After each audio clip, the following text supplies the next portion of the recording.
are ready to begin the trading combos for stages 2 and 4.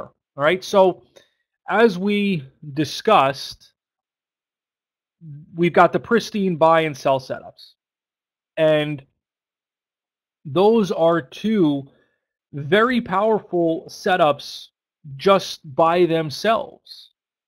All right, you can just trade the buy and sell setups exclusively. However, there are amplifiers, there are events or location items that can take place in conjunction with the buy setup or the sell setup that add to the pattern's reliability, add to the likelihood of the pattern working out. And so that's what we're going to talk about here in this section, are the amplifiers again for stages 2 and 4. And I want to enforce the fact that it is for stages 2 and 4, not for 1 and 3. They have different, to a degree, different amplifiers, but we'll discuss that probably tomorrow, because like I said, this is a large chapter. Might, depending on questions and flow, take us through the end of today. So we'll see how that all plays out. With that, first amplifier we're going to talk about is the bottoming tail and topping tail. So before I go any further, I just want to make it clear, the buy and sell setup, right? How many points, you guys tell me, how many points are the buy and sell setups worth?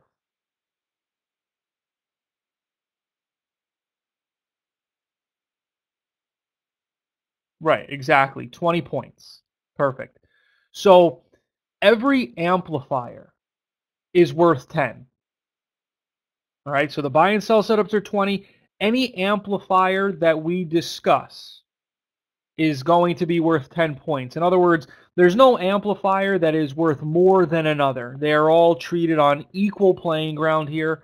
And there can be more amplifiers as well. I'll say that. In addition, is that these amplifiers, one of the real values, in my opinion, of these amplifiers, beyond just the fact that it gives us a point system to rate the quality of these patterns based on, is the fact that it forces you to look for these things. It forces you to look for, say, bottoming tails or topping tails. So if there's something that we don't discuss in terms of amplifiers, but you feel that you struggle with, you can add your own amplifiers. For example, we're not going to address the larger time frame as being an amplifier. However, I do think it's worth adding to your arsenal. So you can say, oh, if the larger time frame, right, if I'm playing a buy setup and the larger time frame is in a macro uptrend, then I'm going to give an additional 10 points to this setup because I know I'm playing in the direction of the larger trend or the larger time frame. And so, as I said, one of the real values that I see in these amplifiers or in the point system is that they force you to look for things that you might not otherwise look for. Okay? Do the topping tails or bottoming tails have to be extended or longer than normal? They do not, no. That's a good question. So a bottoming tail, just pull up my laser pointer here. A bottoming tail after 3 to 5 bars down, could be more, but after at least 3 to 5 bars indicates the balance of power has shifted from the sellers back to the buyers. So you are going to be thinking about and possibly looking to enter long. Now, it's, again, not to say that anytime you see a bottoming tail, you want to be looking to get long. But bottoming tails do suggest the balance of power has shifted and that there may be a rally coming or at least an attempt to move higher. Okay, topping tails, just the opposite. After 3 to 5 bar rally indicates the balance of power has shifted from the buyers to the sellers. So here again, you can see you've got your bottoming tail down here, you've got your topping tail up here. Both of these are 30-point plays. Why? Because you've got 20 points for the buy setup and 10 additional points for the bottoming tail. Or 20 for the sell setup, 10 additional for the topping tail, giving a total of 30 points. Here, again, just to break it down even further, you can see 20 for the buy setup, 10 for the bottoming tail, giving you a more reliable long opportunity. Right, so this is your first trading combo, a buy setup or sell setup with a bottoming tail or topping tail as the case may be. So once you have the setup in place, right, you can see here's your buy setup, here's your sell setup, 30-point play in total. So this is the setup. Here's what it looks like. It assumes that the trend is up for the buy setup, down for the sell setup, okay? What are we going to do now that we've got the setup in place? Well, we're going to enter it long if and when it trades above the high of the bottoming tail. So not the body, but the high of that bottoming tail bar. We're going to enter as close to 1 penny above as we can. The stop is going to go slightly below the low of the bottoming tail. And then again, our target is at a bare bones minimum going to be up at the prior high with the expectation that price should be able to continue through it, even if it needs to stall there briefly before doing so. Right? So what if the bottoming tail is green in color? Well, that's a great question. And it's something we're going to discuss, but that would be an extra 10 points in addition to the 10 for the bottoming tail. So we're going to, like I said, we're going to get there, but if you get multiple red bars down followed by a green bar, that's what we will call a changing of the guard. So if you have a changing of the guard where it's closing green and has a bottoming tail, that is 2 different amplifiers at 10 points each for a total of 20 points in addition to the 20 for the buy setup, so a total of 40 altogether. So good question. Here is your bottoming tail and buy setup. So you've got your uptrend in place, right? Here's your pullback, bottoming tail, buy setup. Now, look, this may or may not be a setup that you want to be trading. That's up to you and what your plan says, but it is by definition a buy setup. And this is why, right, if you look at this and you say, you know what, I'm not crazy about this as a buy setup or something that I would play long, this is why your trading plan needs to be detailed. This is why you're not just going to say, oh, if we're in a stage 2 uptrend, I'm going to buy a PBS. Because that would mean this is something you're going to buy. So if you look at this and say, you know what, I don't like it, maybe because it's far from the moving average, absolutely, then you need to be more detailed in your plan to say, I will look to buy pullbacks in an uptrend, but not if they're extended away from the moving average, or whatever those conditions may be that would stop you from going long. But again, this is by definition a buy setup. You've got your lower highs, red bars, bottoming tail. There it is. It's in an uptrend. So if you were to play this, the entry would again be above the bottoming tail bar's high. Stop would go under the low. And then a minimum target would be the prior high, and then you'd manage it in between once it triggers.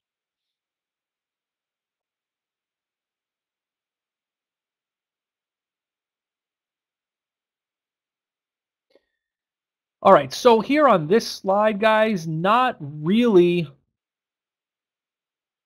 pointing out patterns per se, but rather pointing out the power of bottoming tails, especially when they come after multiple bars moving to the downside. So here you can see a bottoming tail there, leads to a nice little rally. Here you get multiple bars down, bottoming tail, little bit of a rally. Again, bottoming tail here, rally, bottoming tail, bottoming tail. So you can see that these bottoming tails do produce a powerful message and oftentimes will result in some form of a bounce. However, it doesn't mean that just because you see a bottoming tail, you want to be taking a position.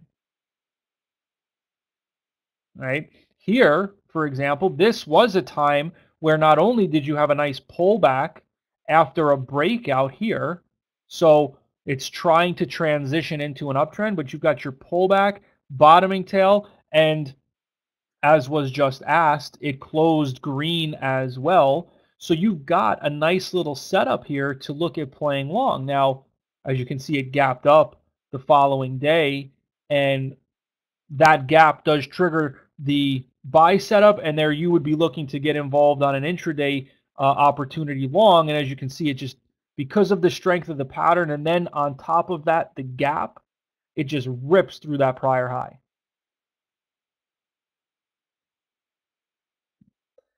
Topping tails, right, can produce the same message after multiple bars up or an extended gap. A topping tail does suggest that supply is increasing and that you may start to see a bit of either a retracement or sideways pause depending on the context of the pattern.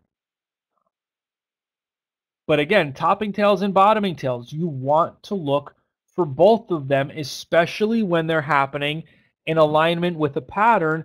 And then, as you can see here on this particular slide, if you align a bottoming tail or topping tail with support or resistance, it becomes even stronger.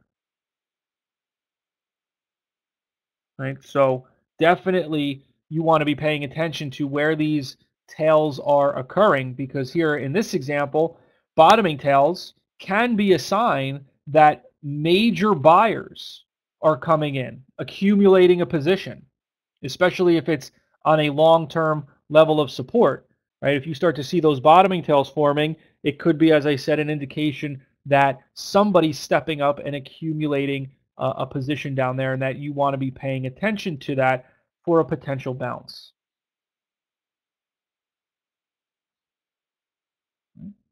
So the next amplifier, as we've already kind of addressed or introduced, is the changing of the guard.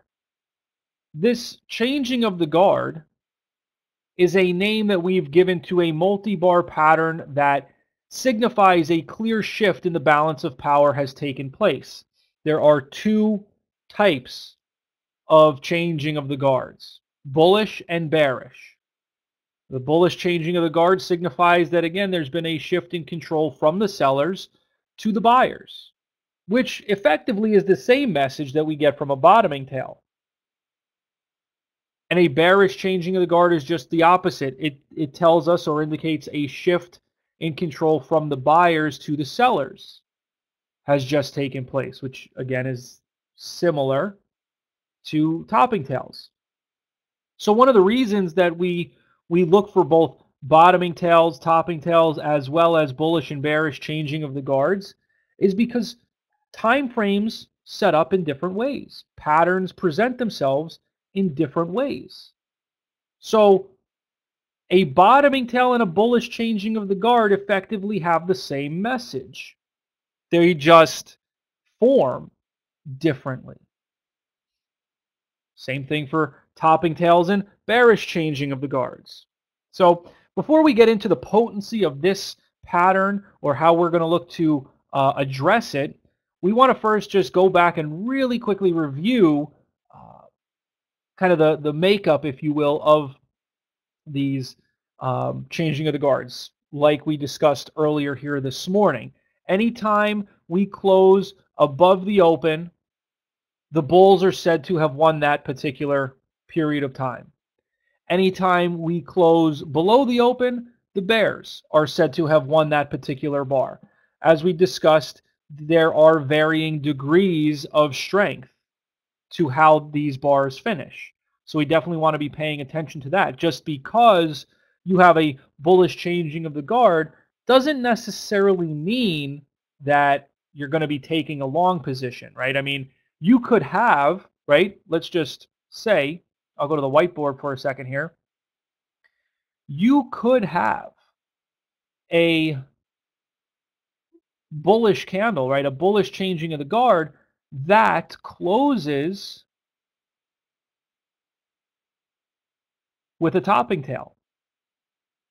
I would not necessarily be looking to get long over the high of that topping tail. I would want to wait for more information to then make a decision as to whether I actually do or do not want to get long.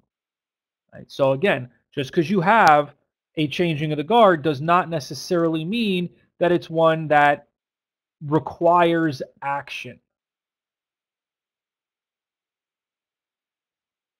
So here you can see the two different setups, both of which are worth 30 points. Again, 20 for the buy setup, 10 for the changing of the guard. And here it is broken down for you. Now, the changing of the guard can happen in a number of different ways. You could have a complete engulfing candle. It could be a smaller range candle.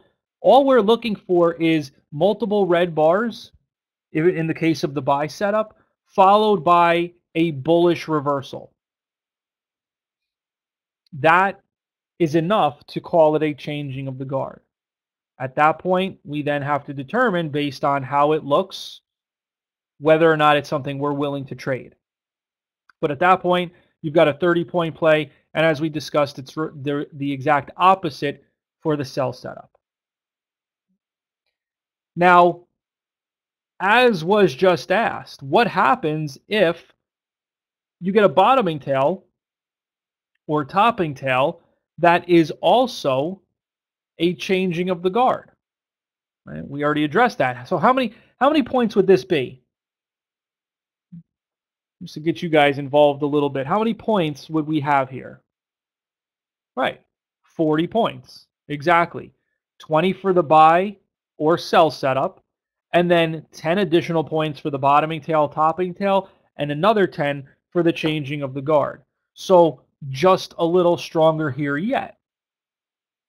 Again, the entry, how you look to play this does not change.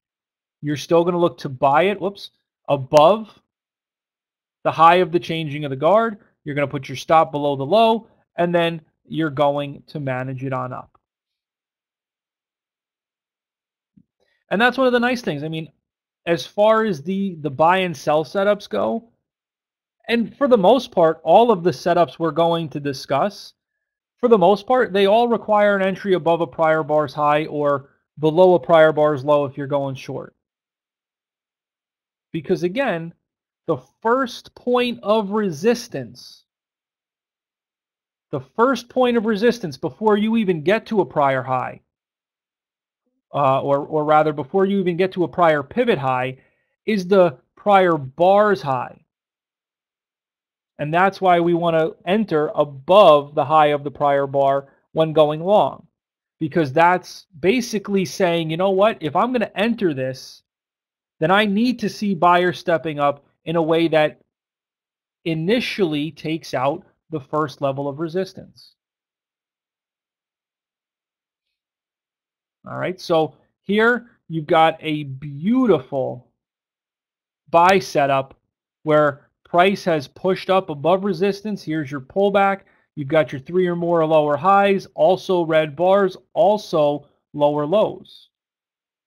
It's followed by a bottoming tail and bullish changing of the guard. This is a high odds play for other reasons, which we're going to discuss, but this is a high odds play. Now, before I go any further, one thing I do want to just quickly address is the idea of what actually makes a bottoming tail a bottoming tail. So for me, if it's going to be a bottoming tail or a topping tail for that matter, it's got to be at least 50% of the candle's overall range. However, don't split hairs over it. It's not an absolute science. If you look at this candle and you say, well, I don't really see that as a bottoming tail, okay, fine. We can both agree, or we can all agree, that even if it's not a bottoming tail, it is without a doubt a changing of the guard, among other amplifiers that we've yet to discuss.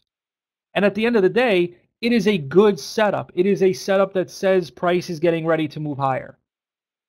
So, as I said, bottoming tails, topping tails should be roughly in the range of about 50% of the overall candle itself. But it's not an absolute science. So if you kind of have to look at it and, well, is it or isn't it? Don't worry, because if it's good enough to take, then take it. Okay. So here is another PBS with a bullish changing of the guard. So this is a 30-point play based on the amplifiers that we have addressed thus far. So you'd be looking to buy it over the high of that changing of the guard. You're going to put your stop either below the low of the changing of the guard if you want to play it tight, or you can go below the low of the prior candle, which gives a little bit more wiggle room.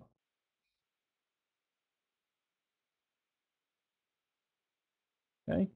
And by the way, you did have a buy setup right here as well. That followed through. That was a buy setup, pulling back into the moving average support, changing of the guard. You could have definitely played that right there. Even this breakout could have been played. Or over here, that too was a buy setup. After the gap up above resistance, this is your multiple bar pullback within what is becoming a new uptrend. So there were multiple opportunities here to have participated in this uptrend.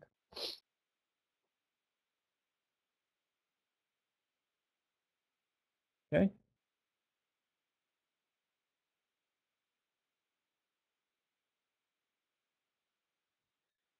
So here we've got a little pop quiz. We can do it together.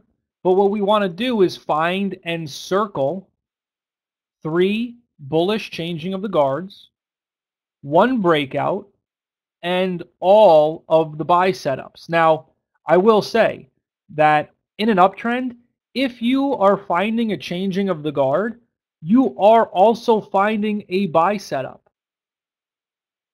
Now, it may or may not be a buy setup that you want to play, but it is going to be a buy setup nonetheless. So, changing of the guards. Okay? Remember, a changing of the guard is 3 or more bars pulling back followed by a bullish candle. So, this right here, that's a changing of the guard. This candle here is a changing of the guard, as is this one here, and this one here. All of these arrows also point to buy setups. And then, of course, here's your breakout. You know, this slide or this chart, I'm going to get rid of these arrows, but this chart, guys, is the exact chart we just looked at with a little bit more information. So, right, where we were talking about buying that buy setup right there, we were saying you could either enter above the high of that, or you can enter above the high of the changing of the guard. Your stop would either be below the low of that bar or the prior bar. Well, you can see how it followed through. And just to show you again, right, I'm going to go back to the prior slide, and here it is. Right, there's your gap up, here's your movement higher, there's your breakout. So here's that pullback. that we just talked about, the buy setup with the changing of the guard, and here's how it followed through.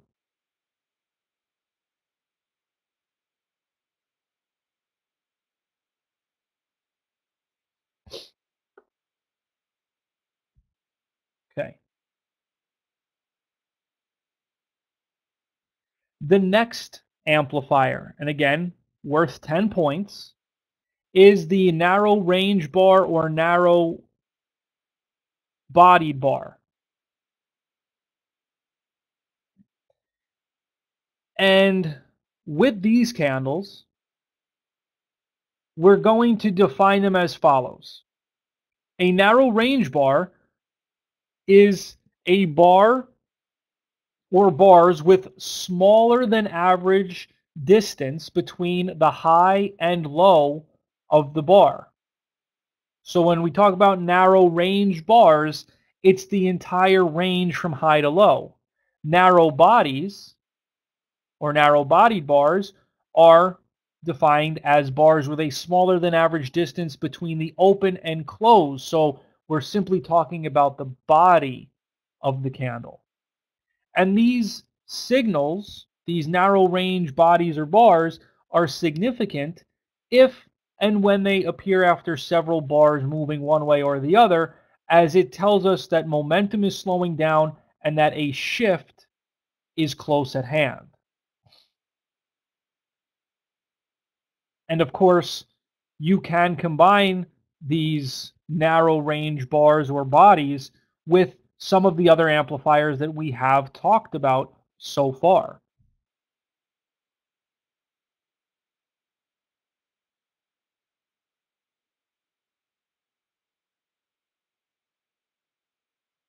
So as you can see, it's broken down here in different ways. Now, you've got your buy setup. That doesn't change, 20 points. Here, you've got varying degrees of narrow range bars or bodies with a changing of the guard or bottoming tail. So at a minimum, you've got a 30-point play. However, there are times where it could be more. Let me show you. So here you go. You've got version 1, price pulling back. There's your buy setup. There's your narrow range bar and changing of the guard. So that's a 40-point play. Here, it's only 30 points because you don't have the changing of the guard, but momentum is slowing down. Next, we do have a 40-point play, and while this isn't a narrow range bar, because the range is still the same size as the other candles, the body is smaller. So this, in combination with the changing of the guard, gives you a 40-point play, and then here's your 30-point play as well. Now, could this,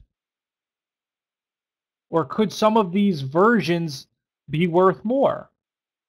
Of course, if they had other amplifiers, right? I mean, if this 30-point play here at version 2 had a bottoming tail, then it would be 40 points. If version 1 had a bottoming tail, it would be worth 50 points, because at that point it would be a narrow body bar, changing of the guard, and bottoming tail. So you'd have 30 points worth of amplifiers in just that one candle. Does that make sense?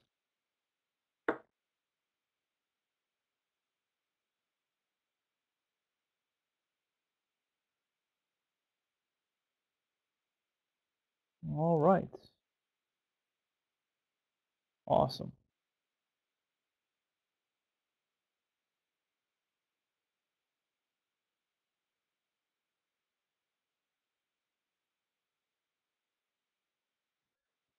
So as I've said already, the action does not change. You're still looking to get in above the prior bar's high. Stop goes below the prior bar's low. Your target, at a minimum, is up into the prior high. Now, I will say that sometimes, right, if you're playing a narrow range bar like this long, the amount of distance from your entry up to the prior high is going to be more significant, right? There's going to be more distance than, say, if it were coming from some kind of stronger reversal. So there might be more of a reason or desire to try and take a little bit off up here. But remember, at the end of the day, because you're playing it in a uptrend, it should be able to break through it.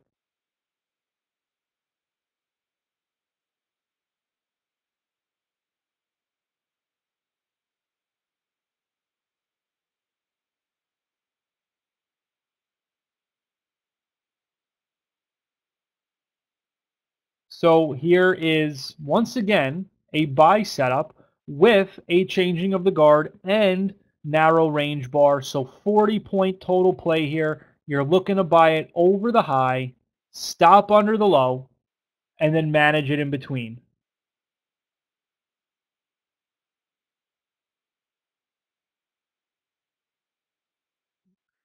And the same is true for sell setups. It doesn't matter what the trend is, you're just shifting your bias. So here you've got a sell setup with a topping tail and bearish changing of the guard and narrow range bar, which all totaled is worth 50 points.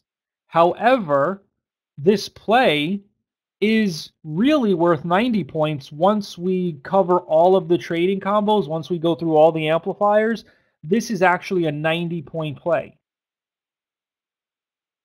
And so one of the other things I want to point out is you can use multiple candles to, basically come together and give you multiple amplifiers, because here you're using this candle as the topping tail and then the next candle as the changing of the guard and narrow range bar.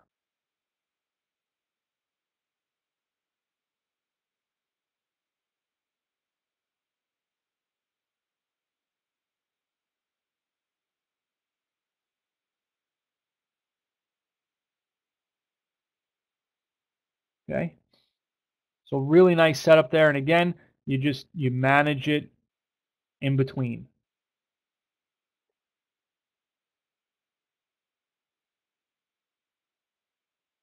Here's another example where you've got price breaking out with a wide range bar. That certainly could have been played long. There's no doubt about that. But we're not really talking about breakouts here at this point in the discussion. So, look, the entry, it's going to be the same as anything else. You're going to buy it over the top of the range, and your stop is going to go under the bottom of the range. That's how you play breakouts. So as this breaks out with a wide range bar and volume, it strongly suggests that price is going to continue moving higher. As we then get this pullback, you have your buy setup with the narrow range bar. You're looking to buy it over the high, stop under the low, and then manage it in between. As you can see, this took a little bit of time to get going. Part of the reason for that, as I look at this, is probably the time of day. Triggering a buy setup right around 11:30, close to 12 o'clock, after it's already been moving up, is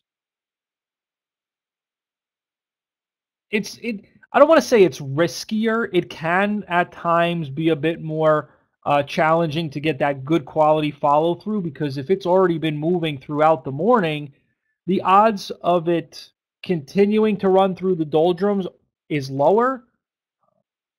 Not to say, obviously, that it can't happen, but it's probably going to happen at a slower rate of change if it happens at all. So that's why this took a little bit more time as it was pushing up. But eventually, as you see here, it did clearly work itself higher.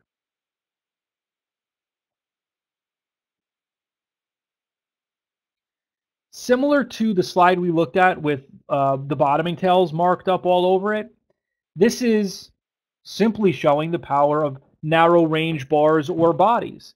After multiple bars, one way or the other, when you get a narrow range body or bar, the odds of a reversal occurring increase dramatically because momentum is slowing. The balance of power is shifting.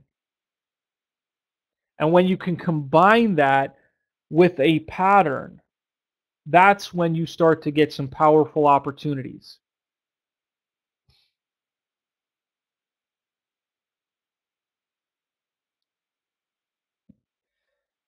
Now again, just simply showing the power of these narrow range bars, you can see that the macro trend is up.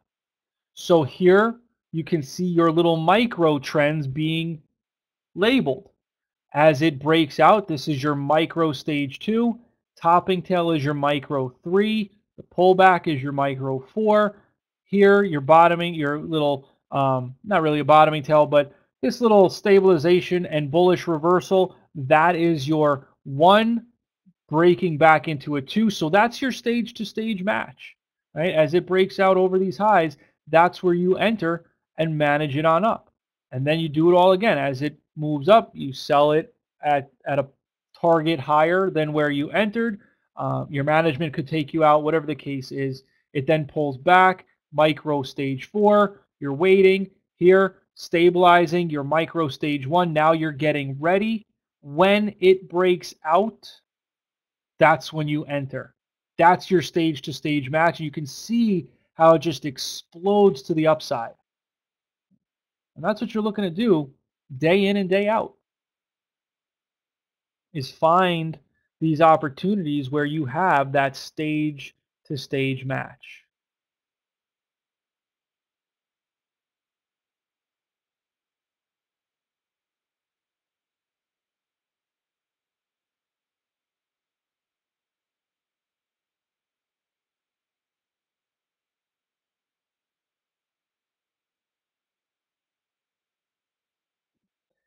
The next amplifier that we're going to talk about is above average volume, which again is going to be allocated 10 points on our scoring system. Now, volume is one of the most valuable keys to predicting price reversals.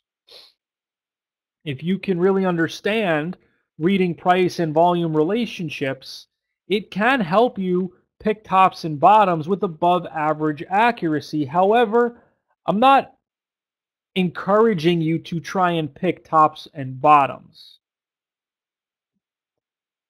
I think that doing so will get you into more trouble than make you money trying to pick tops and bottoms. That's why, I don't concern myself with getting the top or the bottom of a move. I just want to try and capture the middle part. Give me the meat of the move and I'm happy with that. However, when it comes to volume, there are 3 types that we need to consider: novice, professional, and continuation volume. So novice volume, right, pretty much is exactly what you would expect. It typically ends the current move. It's after price has already been moving higher. Now you're starting to see everybody piling in, volume picking up. It's the bandwagon theory. When everybody hears about the party, look at Bitcoin, for example. Everybody's starting to talk about Bitcoin. It's probably close to a short-term top. In fact, you could argue it already has hit a short-term top, because the other day it was, ripping up towards 20,000 and has since come all the way back down to around, where was it the other day? Like around 15. So, in that sense, it did hit a short-term top. It became novice in nature. So there's that type of volume, but then there's also professional volume, which ignites a brand new move. It changes the direction of the prior trend. And then continuation volume is exactly what it suggests. It's the type of volume that is, as we'll look at, it's quiet. The volume isn't very large. It's suggesting digestion is taking place and that the overall trend should continue. So these are the three types of volume that we want to be paying attention to when analyzing movement. Here you have your buy setup with your changing of the guard, narrow range bar, and an increase in volume. So this is a 50-point play, as is this sell setup, a 50-point play. What would be needed to make this a 60-point play? You guys tell me. What would we need to see in order for it to be a 60-point play?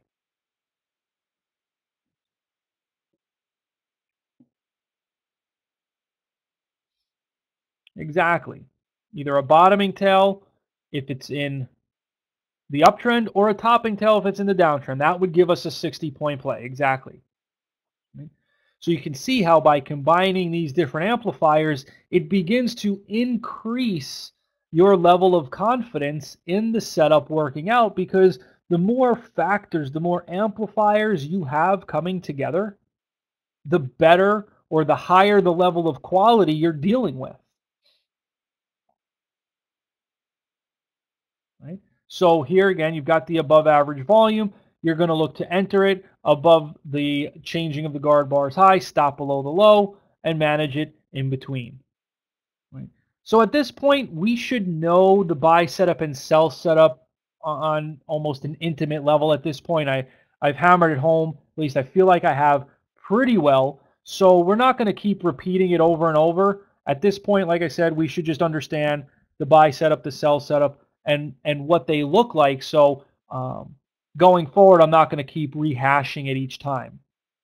So with that said, here are varying degrees or ways in which you can get novice buy volume coming in. And I think for the most part, all of these examples are pretty easy to understand, except for this one. This middle one right here, you might be looking at me like, why is this novice buy volume? It closed below the open, right? And yes, that is true. However, it was still moving higher, right? It didn't change the direction of the overall trend. That's why it's still novice in nature. Had this been an engulfing type of candle that traded down below this prior green bar, then it would be more professional in nature.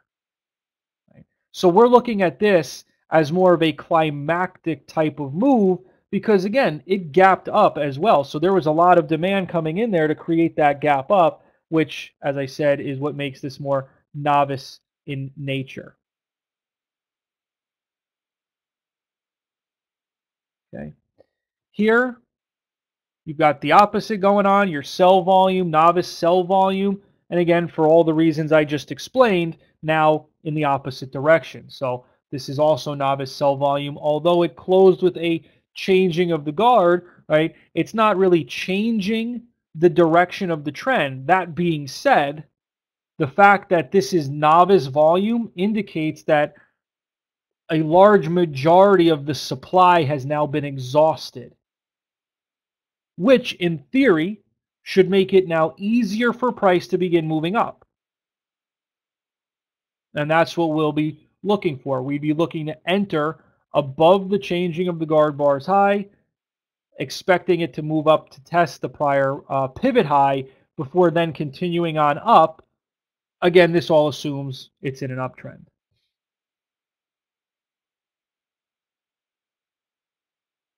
Okay. Here is professional volume. So like I was just saying before, professional volume changes the direction entirely. And that's what each of these scenarios is showing. Right? We're taking out either the prior bars high or low, depending on the direction in which we're moving. But this is completely changing the landscape.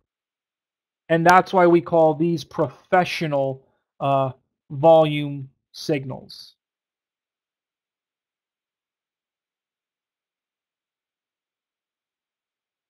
Okay?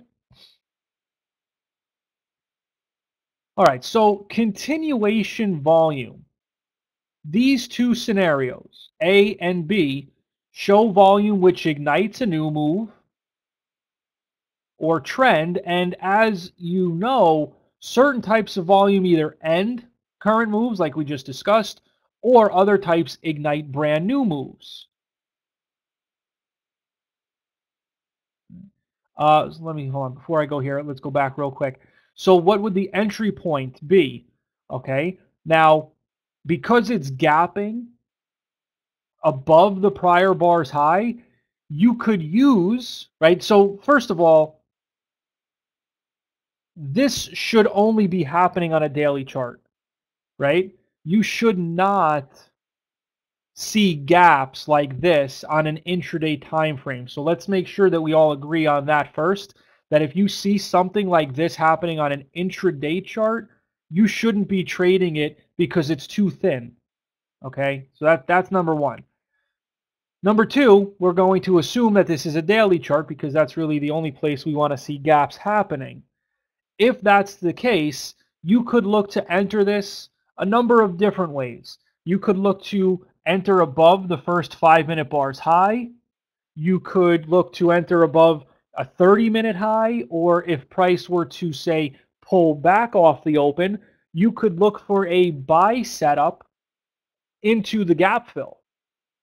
So those are some of the scenarios that you might look to get on board if it gaps up like this. Or even, a 2-minute bar's high. You could even go that far down.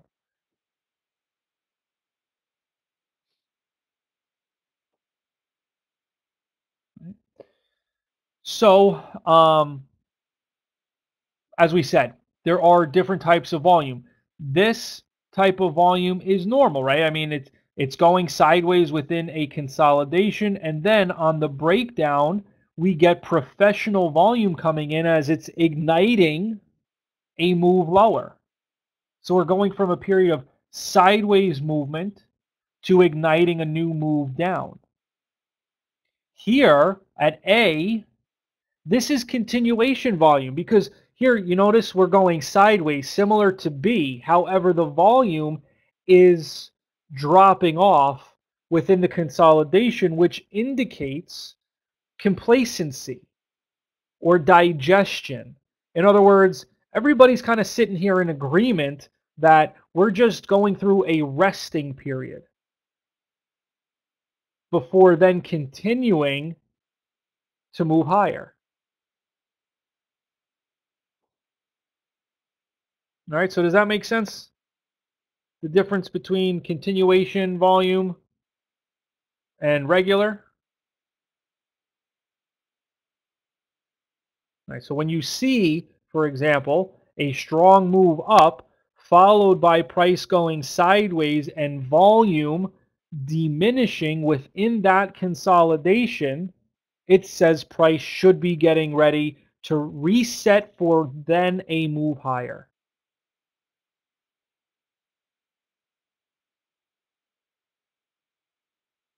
Okay, awesome.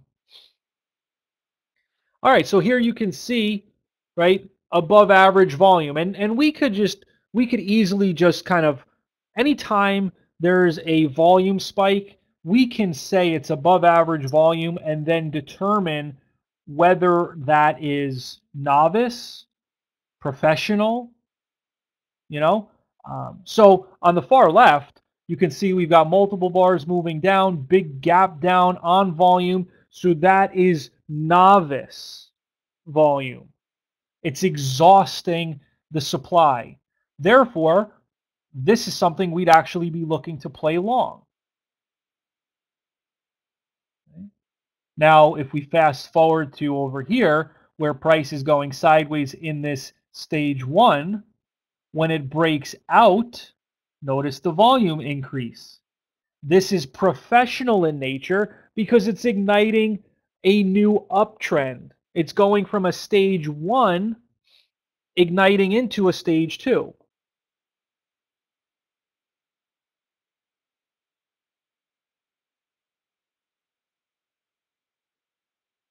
Okay.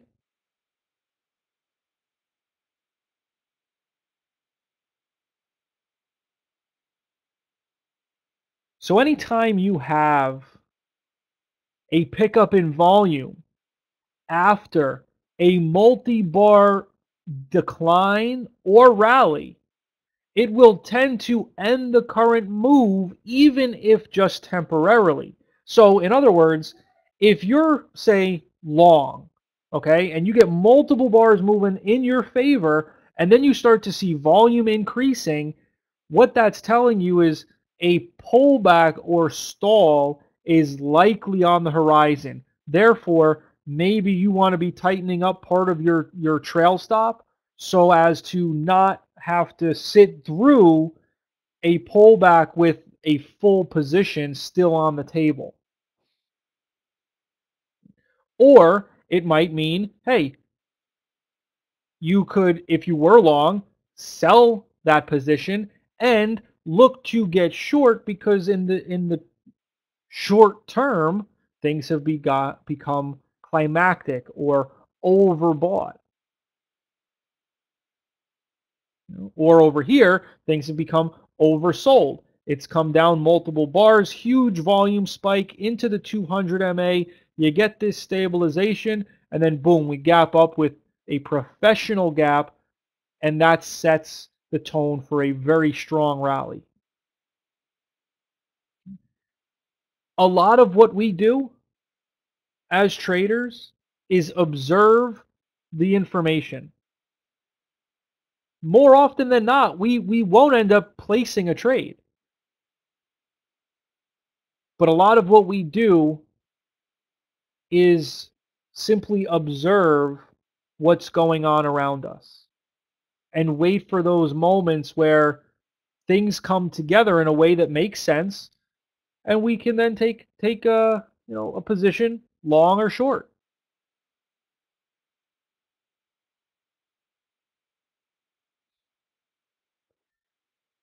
All right, so here again we've got above average volume, and you can once again see how that above average volume stops the decline. But it's important to note that it's occurring after multiple bars down, and you're getting wide range bars. So the emotions are high. And when you have that combined with an increase in volume, a lot of times, as I said, you will see some type of stall or rally, as is the case here. So this is what we call a climactic buy setup here and over here. These are both climactic buy setups. We will discuss those tomorrow in detail as far as how to enter them and what you're looking for. But you shouldn't make it a priority to be playing these, because they are fast-moving trades. Obviously, we can't see the speed at which these things came down and then rallied back up. But I can tell you, with climactic setups, emotions are high and things are moving fast. And they're counter-trend setups. So it is not something that you want to make necessarily your bread and butter, especially when you're just starting out. You want to let things come to you, kind of take it nice and slow. Above average volume, really, simply put, is roughly 2 times the average of what is the quote unquote normal volume. Honestly, when I look at it, if it sticks out like a sore thumb, or if it's a skyscraper amongst the skyline of other candles or other volume bars, that to me is enough to qualify as above average volume. So if it sticks its head out above the candles or the volume bars that preceded it, that to me is above average volume. So even this right here, where my laser pointer is, right, I'll draw an arrow to it. This to me would be above average volume. And it was a significant message. Why? Because if you look what happened at that time, price broke out or continued higher, but there was no follow through. So there was no traction to that volume. and it was into resistance. So the fact that you had multiple bars up, then a volume spike, suggested this was getting ready to pull back. Right? So above average volume for me, like I said, I don't get real scientific with it. It's just if it sticks its head up above all the other bars that preceded it, I'm going to pay attention.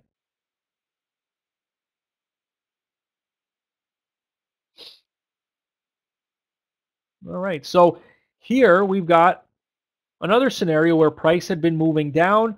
You get this big bottoming tail on volume, suggesting that we've put in a low.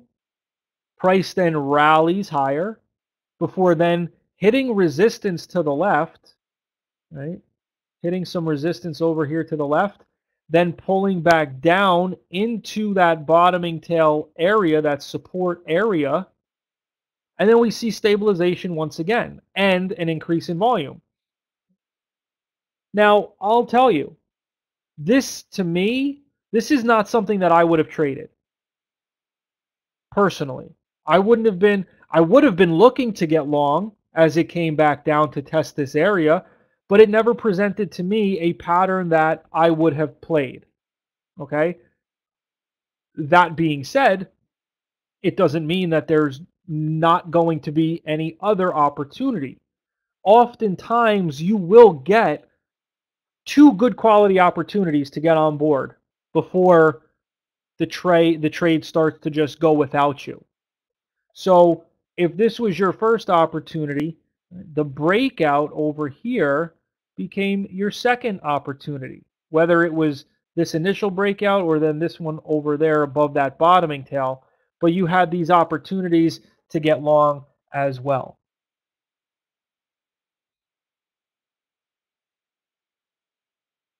Okay? But like I said, a lot of times, with these setups, you will get at least two opportunities, at least two chances to get on board before it really just starts to go without you.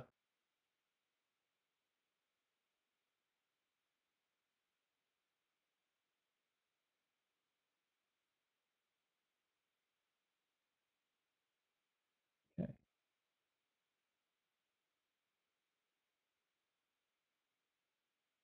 All right, so once again here, you've got multiple bars moving up after a breakout. Then you get this gap up on big volume, basically saying this move is over, at least in the short term. It doesn't mean that the trend is over. It just means that this rally is now exhausted. So look for it to begin pulling back in. Look for some profit taking. Look for short sellers to try and capitalize on a pullback. So whether you were long or considering a short, right, take this as the signal to exit longs. And if it's part of your plan, consider looking to position short for a bit of a pullback against the uptrend.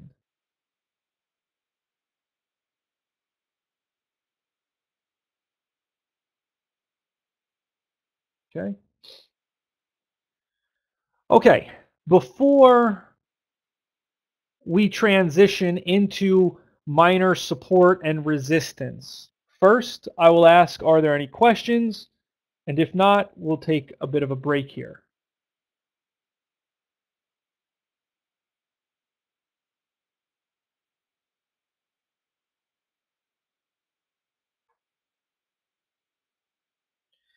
No, if no questions, then like I said, we'll take a break. I'll give you 10 minutes here.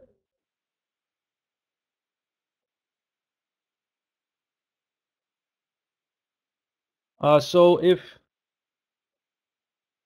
in the big picture we're in a stage 2, you will not I wouldn't.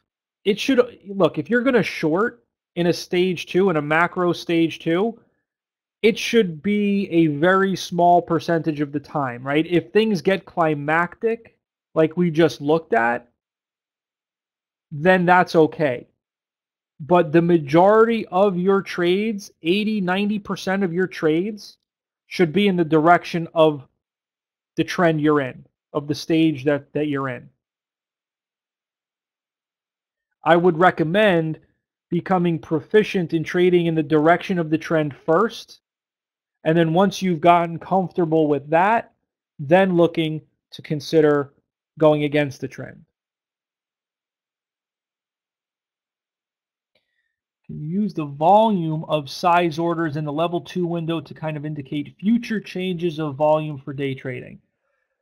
You can try and get an idea using the level 2, but understand that the level 2 is also a bit of, games are played on the level 2, meaning you can show a big order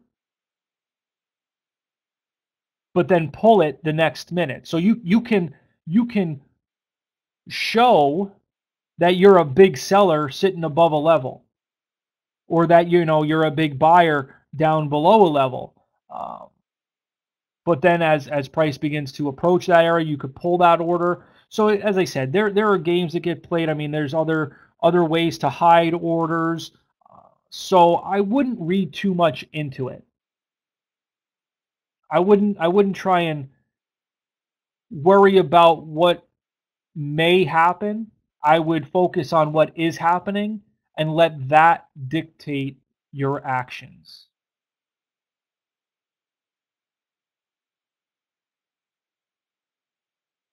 You're welcome.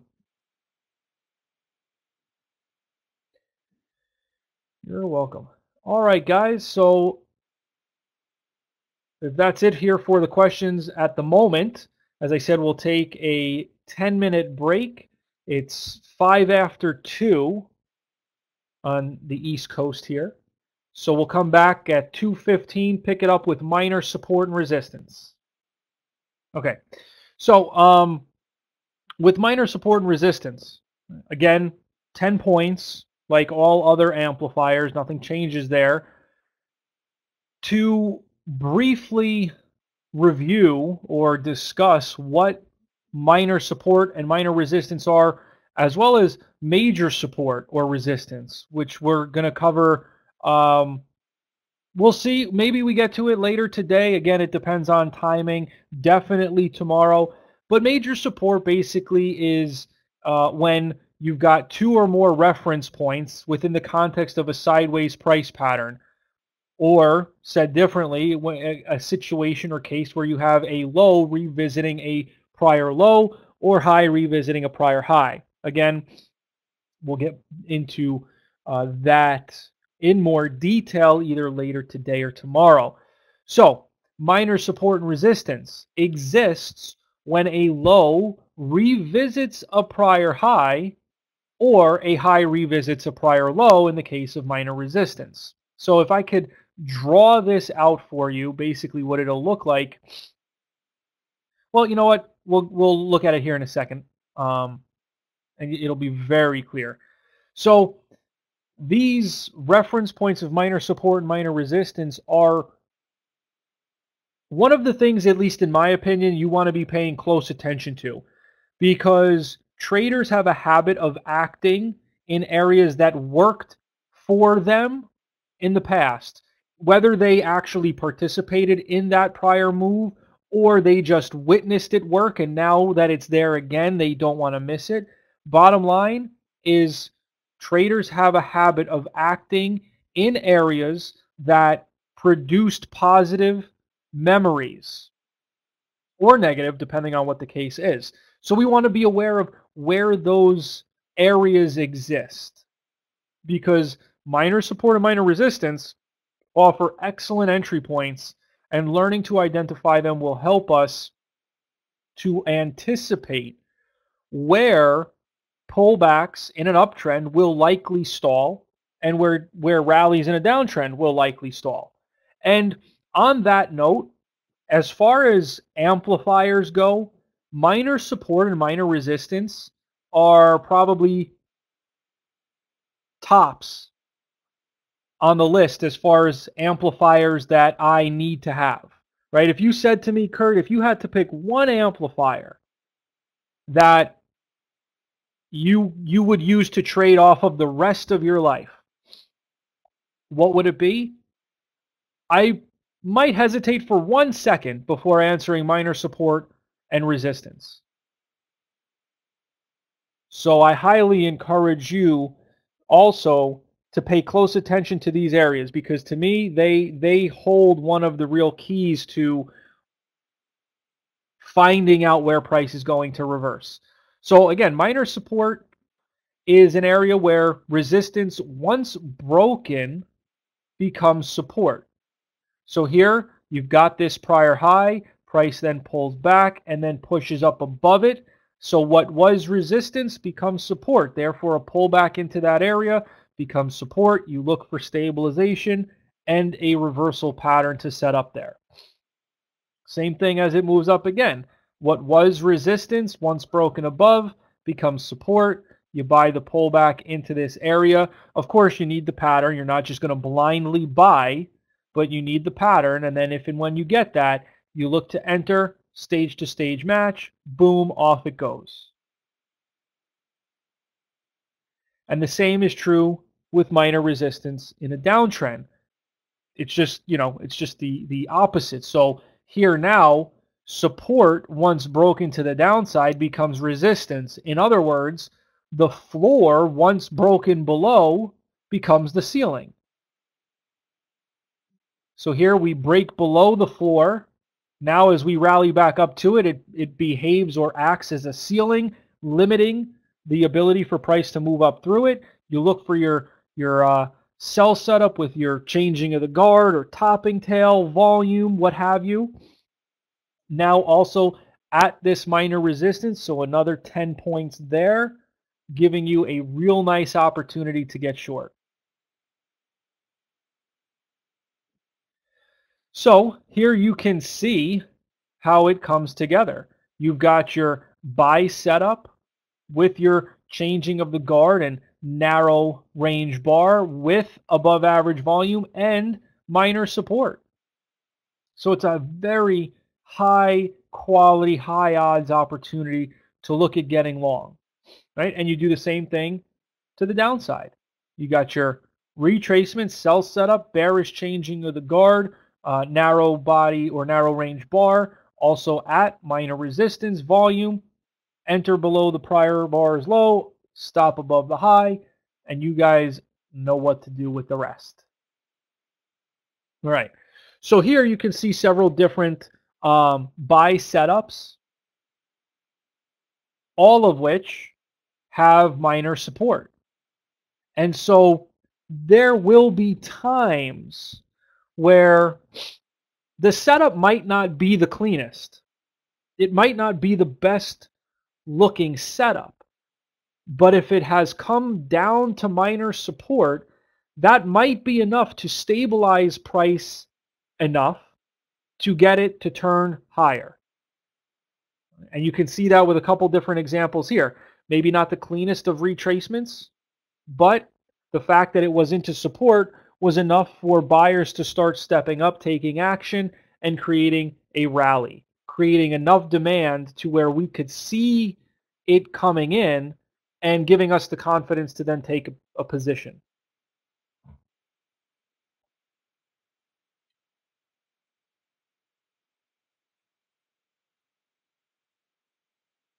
Okay.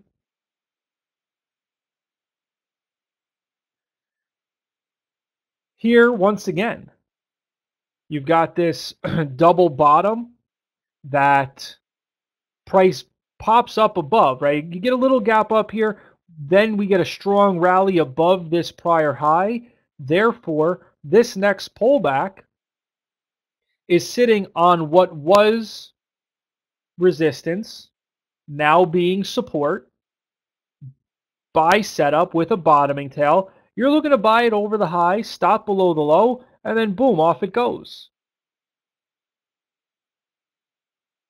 One of the things that I would recommend is that you determine, once we've gone through all these amplifiers, once we cover them all, what I would suggest is that you figure out for yourself, and it might take a little bit of time, which is normal, but figure out which amplifiers you must have. and which amplifiers you would like to have.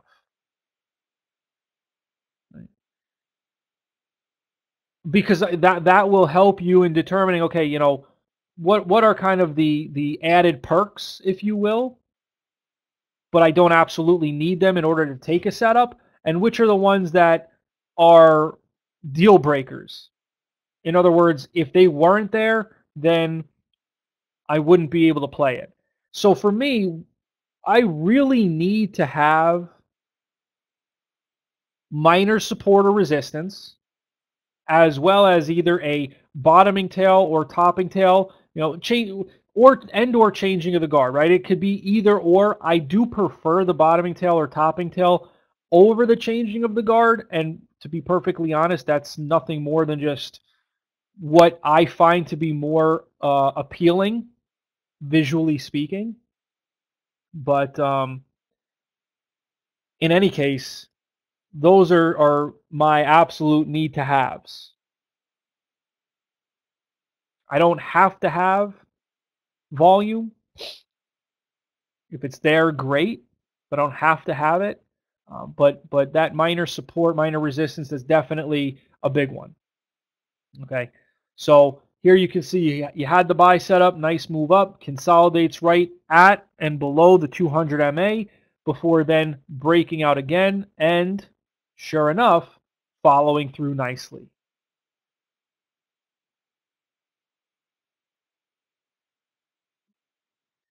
Here it is to the reverse, to the downside.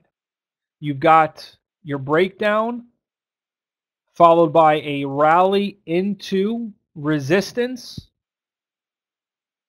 giving you a pristine sell setup. So you've got your rally up into minor resistance, bearish changing of the guard. At that point, you know, you've got all of what you need, well, possibly, in order to enter this short. You're going to look to play it below this bearish candle's low, stop over the high, and then you manage it in between. Understand this also, guys. Minor support, minor resistance, and really support and resistance in general, they are areas. They are not specific points or levels on the chart. So if you say to me, you know, resistance is at 52, that's not necessarily the only place that resistance exists, right? So that I just want you to understand that it's an area.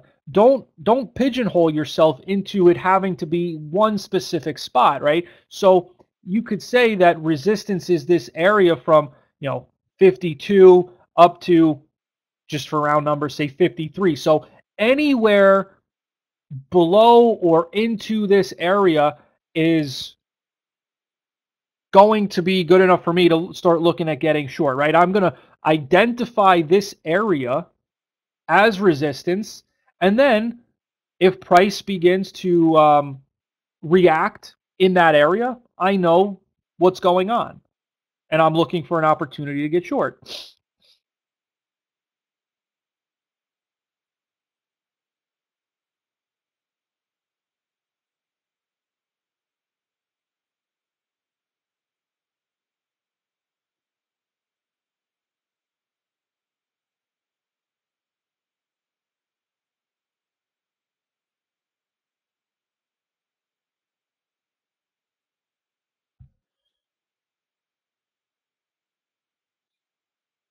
All right, so again, here we have another pristine sell setup where here's your stage 3 consolidation. We break down.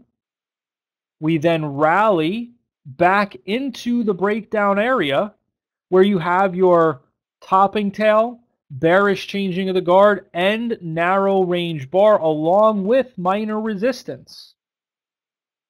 So at this point, right, you're going to look to enter under this bar's low, and then your stop is going to be up above these highs with a very minimum target. Again, I'm reluctant to even say it, but you know, you get the idea. Down at that prior low is your initial area where you believe this should come down to and then exceed that level so long as the trend is to continue. Which I have every expectation that it would, because again, remember, this is coming from a breakdown from a stage 3. We were moving up, down, and now we broke through the bottom, so that's your break from a stage 3 into what's becoming a stage 4. So there's your first retracement, and this should, as I said, continue heading lower.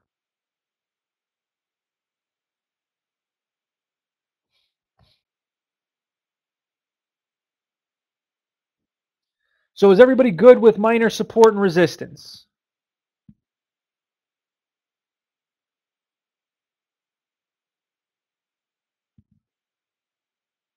All right, perfect.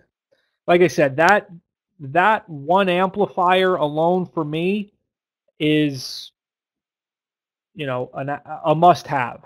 It's a make or break. If I get a buy setup without minor support, then I'm not interested in playing it. There's only one time where I would play a buy setup or sell setup that does not have support.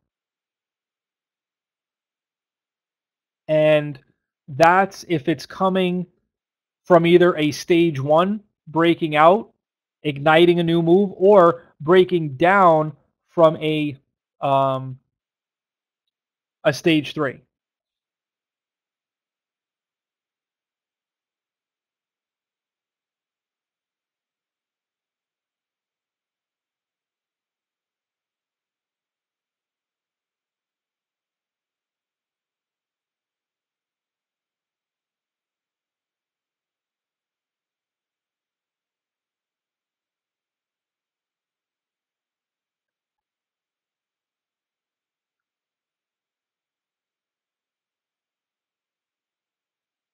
All are part of the amplifiers. Is it not? No, you don't need all of them. You do not need all of the amplifiers in order to take a setup. The more you have, the better the odds of it moving in your favor. But I have no problem taking a buy setup with a bottoming tail at minor support, which would only be 40 points. But I would have no problem taking that pattern. I have a lot of confidence in something like that. So no, you do not need to have every pattern in order to take the trade.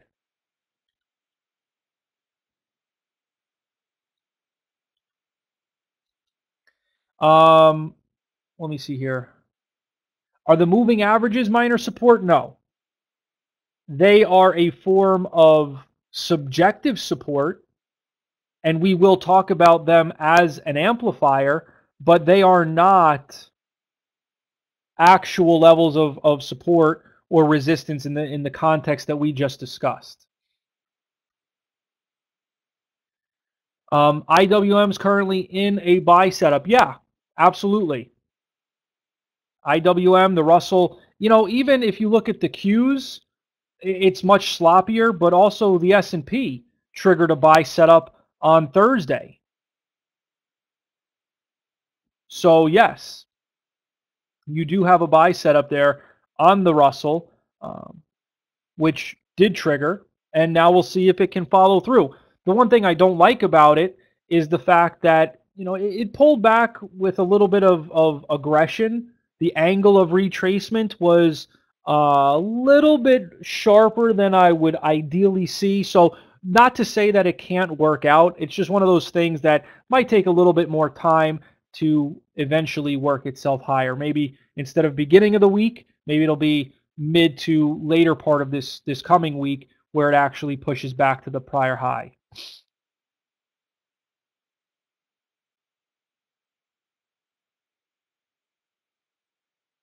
All right, so all are part of the amplifiers. Yes, it has to be a buy or sell setup first.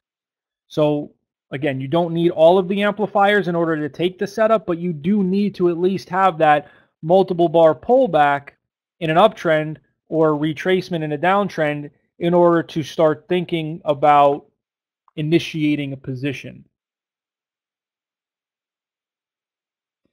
only the amplifiers without the setup can still work. I mean, you really can't have the amplifiers without the setup.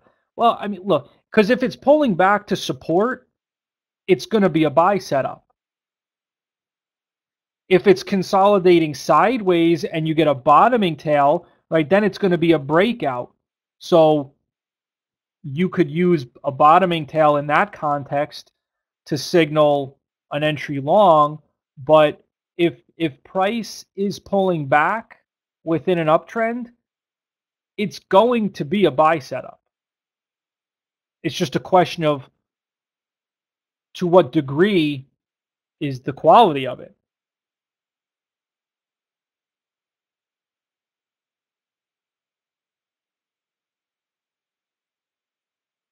You're welcome.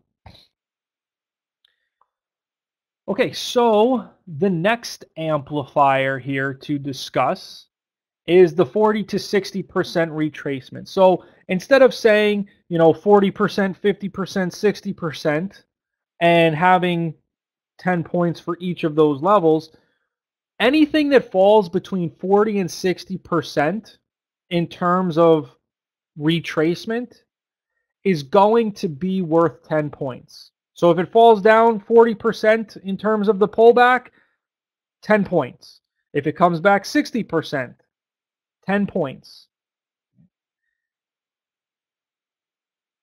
The one thing, as I already kind of alluded to when discussing the Russell, the one thing you do want to pay attention to is how quickly that pullback occurs. The sharper the pullback, the steeper the angle of retracement, the more questionable the prior strength, right? So, I mean, if you have a buy setup that follows through nicely and then you see this very sharp reversal back down, that might be a bit of a warning sign. But we still have to see everything else going on. What's the larger time frame look like? Did it pull back to support, etc.? Because you might have, right, if we go to the next slide, you might have a 60% retracement. But if that 60% retracement did nothing more than retrace down to support, then it didn't do anything wrong. If that 60% retracement took out support on the way down, then that's going to be a bit more concerning. Right? That may not indicate something that's very strong and likely to make a new high. So these are just some of the things that you need to consider. But here, as you can see using simple numbers, if we rallied from 36 up to 40 and then pulled back to 38, that's a 50% retracement. Right? So you'd be potentially looking to get long in this area for a move back up to and through that prior pivot high. If, on the other hand, it pulled all the way back down to 36, 100% retracement, that is a double bottom. That is a retest of a prior low. So you should get a bounce from there. However, you should not necessarily, unless it's in a sideways range, you should not expect it to go all the way back up to 40. Instead, what you might expect is it to bounce 50% of the way back up, so to 38.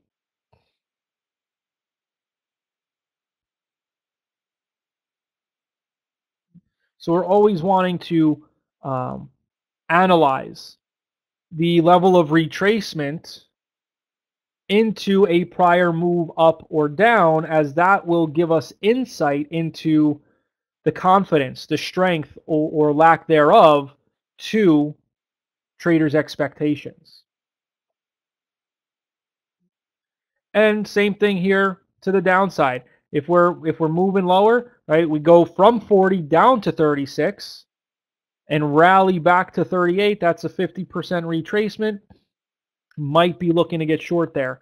Now, look, if it rallies to the 50% retracement level, but does not have minor support or minor resistance there, I'm not looking to play that short. I personally, I don't care that it's at the 50% retracement level. If it does not have minor resistance at that area, I'm not looking to play it short. I will wait for, a little double top in this area maybe, right? Maybe it'll start to move lower, then it'll pop back up, retest that area, and then start to move back down. So that's something I might wait for. But I'm not going to just play it as a short because it's at the 50% retracement area.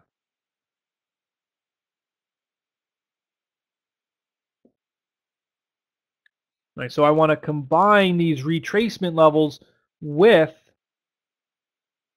minor support, minor resistance.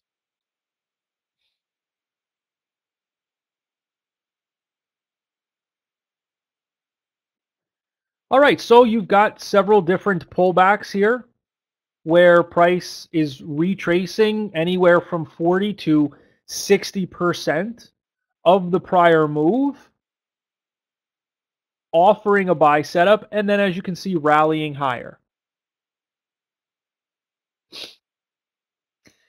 The maximum number of points you can get on a trade, honestly, there is no limit, really. I mean, because as I said at the start of this whole discussion, this is something that can be expanded, right? The amplifiers that we're going to discuss here today aren't the only ones that you could think of. So one of the biggest advantages, in my opinion, of these amplifiers is the fact that they force you to look for things that you might not otherwise look for, right? What's the percentage retracement? Where's minor support or resistance? Do I have a changing of the guard or bottoming tail? These are things that you might not necessarily think about or consider. But now that we have this point system where we're looking to increase the odds in our favor, it forces us to acknowledge these subtle clues that increase the odds of success in our favor. So one of the things we're not going to talk about here today is the larger time frame in your favor as being an amplifier. However, I do think that it's valid. You can use that as an additional amplifier so that it gives you another 10 points, right? If you say here's a PBS with minor support, a bottoming tail, changing of the guard, volume, 40 to 60% retracement, and the larger time frame is in my favor, that's a whole bunch of amplifiers right there. So what I would suggest is if there's something you're struggling with, if there's something that you're like, man, I keep forgetting to check on that before I enter a trade, then I would suggest you add that as an amplifier if it's not something that we're discussing here today. Because then it'll force you to start looking for it. So, in a sense, there is no maximum number of points that you can get on a trade because you can continue to add different amplifiers. Instead of asking or instead of answering what the maximum number is, though, what I will say is the minimum. The minimum number of points that I'm looking for is 40. But it's a specific 40. It's not just any type of 40-point combination. What I'm looking for, at a minimum, is obviously either the buy setup or the sell setup with either minor support or resistance, depending on the trend, and bottoming tail or topping tail. That is the 40-point minimum that I would be willing to take a trade based on.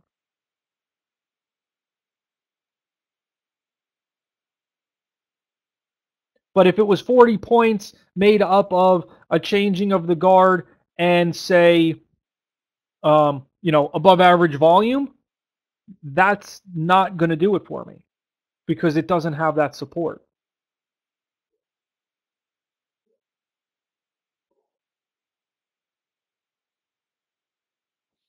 All right. What about diagonal trend lines? No, we don't use trend lines. I mean, we do, but we don't. You can use them as um, as amplifiers. However, I would treat diagonal trend lines like a moving average unless it lines up with actual support, horizontal support or resistance. Then I would be very cautious about entering at that point in time, because you will see quite often trend lines being broken because it has not yet pulled back to actual price support. So you can use them, but like I said, use them in combination with horizontal price support and resistance. That's where they're really going to have a more powerful meaning behind them.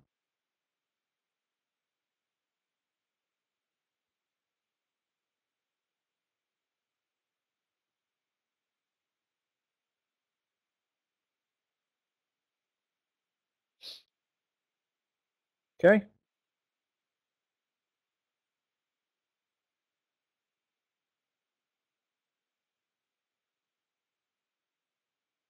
All right.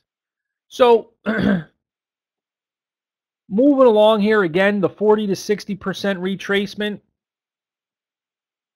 You've got, after a breakout occurring right here, a nice little pullback into minor support, which also happens to be your 40 to 60% retracement, which is how things are going to happen most of the time. If price is pulling back into support or resistance, more often than not, you're always going to have that 40 to 60% retracement as well. You're looking to buy it over the highs here, stop under the lows, and then boom, off it goes.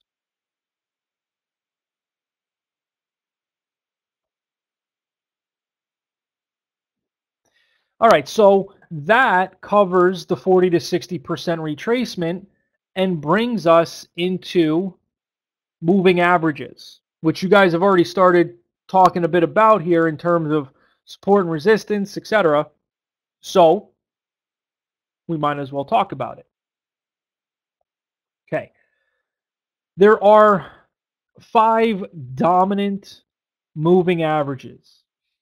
You've got the 10, which is interchangeable with the 8. So you can 8 or 10 period moving average. You do not need both. But this is a short-term moving average.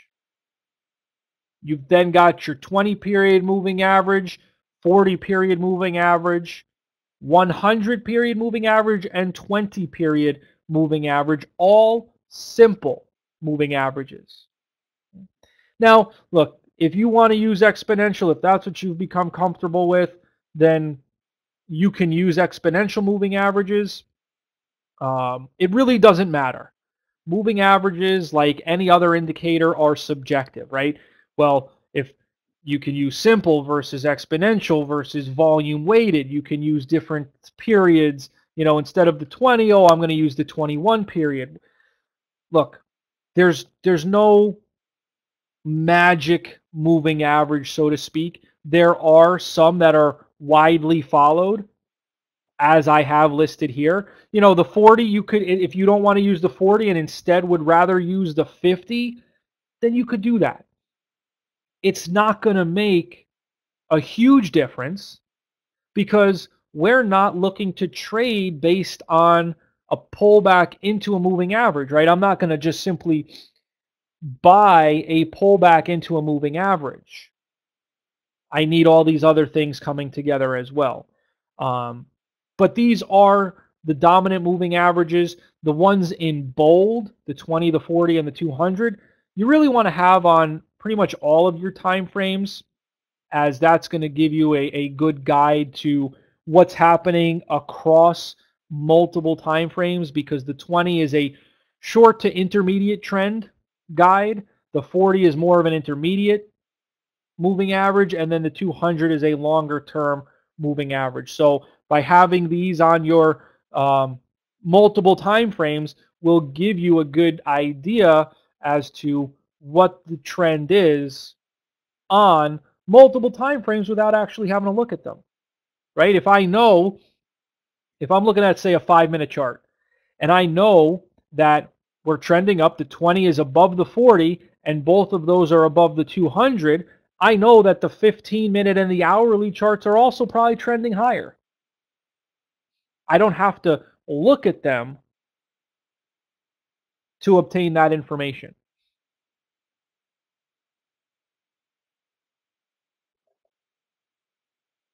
So these are the major moving averages we want to be using. Some key concepts, which we've already in just discussions covered, but a rising moving average obviously represents positive action or strength, while a falling moving average does the opposite, represents negative action or weakness. And the sharper the slope of the major moving averages, the stronger or weaker the trend. Quite simply, as long as a stock remains above its major moving average, unless climactic, you want to be focused on being bullish, being long. During a strong stage 2, retracements will tend to halt at or near their rising moving averages, more often than not, because it aligns with price support, with minor support. And conversely, during a strong stage 4, rallies will tend to halt at the declining moving averages, again, more often than not, because it aligns with minor resistance. However, following deep penetrations of moving averages, pullbacks or snapbacks to that broken moving average are likely. So in other words, if price is in an uptrend and pulls back through the 20 MA, a lot of times what you'll see is a snap back to that 20 period moving average before then possibly rolling over again and beginning a new downtrend.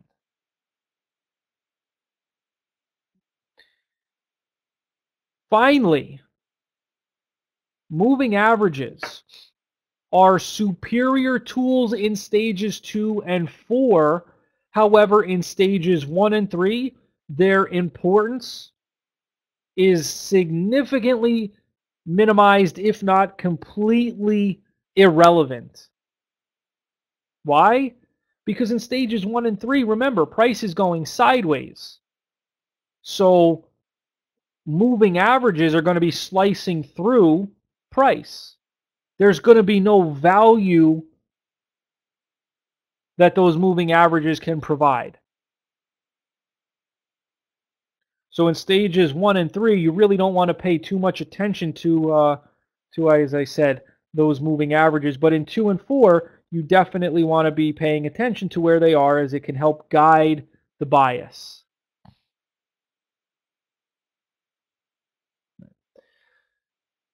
Here we're looking at an 80-point play coming together. You've got your buy setup, your changing of the guard, bottoming tail, volume, minor support, 40 to 60% retracement, and now you also have the rising 20 MA.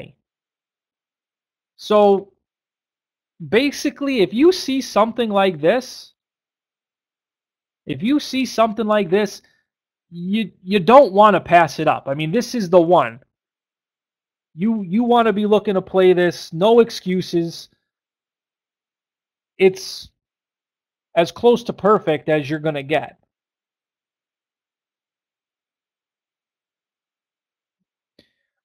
Simple moving averages. We're talking about simple.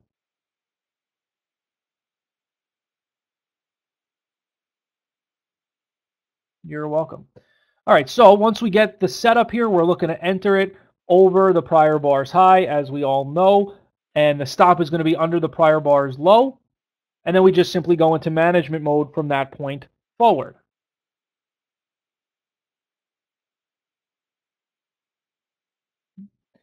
So here's an example. You've got a pullback into the rising moving average with minor support, changing of the guard, and narrow bodied bar.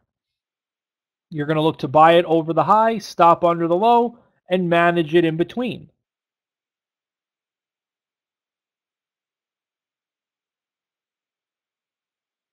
But this meets all of the criteria for our uptrend.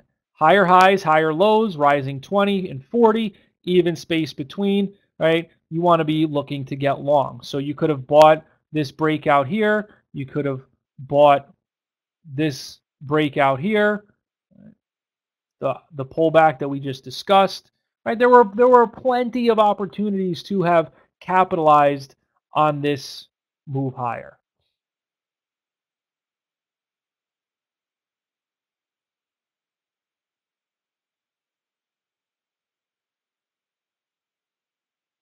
Next example. Again, multiple opportunities to have captured this move up. Once it broke out above the top of this range, if I draw an arrow here, once it broke above the top of this range, we're now thinking, how can we get long, right? So you could buy this breakout over here.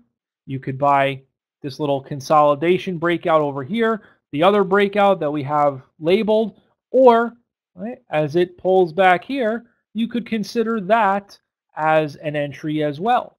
Your pristine buy setup into the rising 20 MA and a changing of the guard. Now it's also a 60% or more retracement.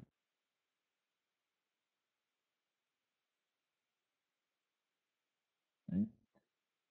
Bottom line, if this is something that you like, you buy it or you set an order to enter above this changing of the guard bars high, stop under the low, and then you manage it on up. Right? You have your target set at here and maybe at some points higher. You have your management in place, and then you just let the trade play out. Right? Remember, once you've entered the trade, all of the work really is done.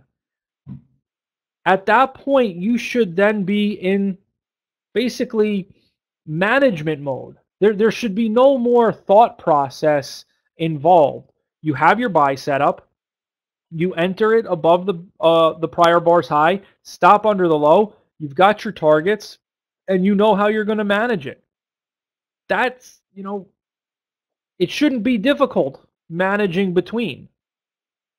Now, I know it's easier said than done, but we want to get to a point where we can manage these positions in a way where we know exactly what we're doing, right? The hard work, finding the opportunity, that's the hard work. Once we find the opportunity, once we find the setup and we've entered the trade, now it's just a matter of seeing how the cards fall, managing the position as it dictates.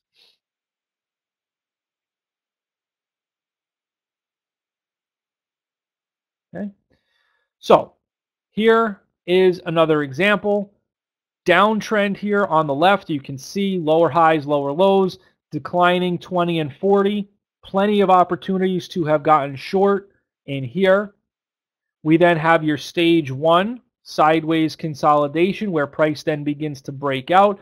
And then here's your first buy setup within that transition. So you look to buy it right here on this pullback into minor support and the rising 20 MA. And then boom, off it goes, exploding higher, igniting this new uptrend.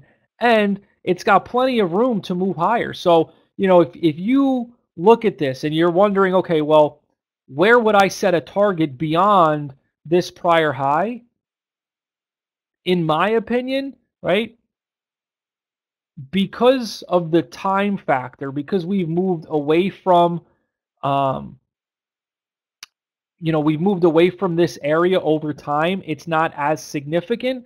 So I would expect price to be able to come up somewhere into this area here, right? Around the $10 range, if not higher. That would be my expectation.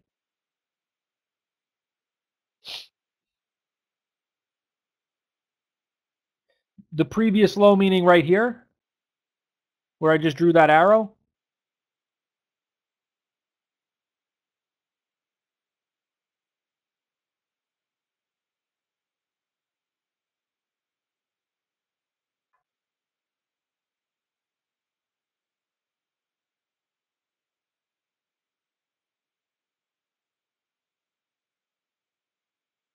More to the right.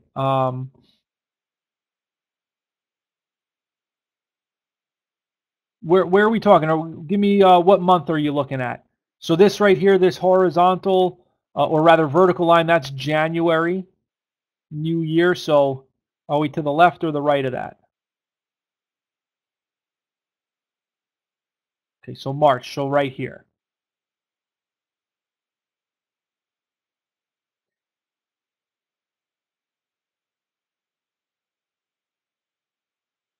Okay, so this, this did make a lower low, but then price rallied back to the upside. So at that point, once we rally back up above this resistance, this is support, but this is major support. This here, this is minor support. Is that what you were asking or questioning?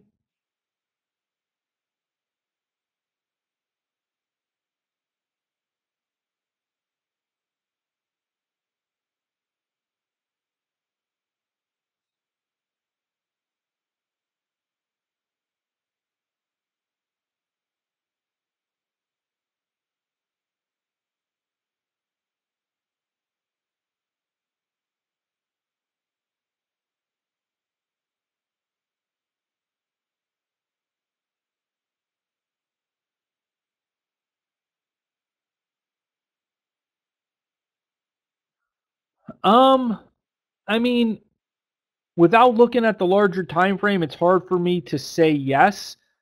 It clearly worked out. It's not something that I would have done personally.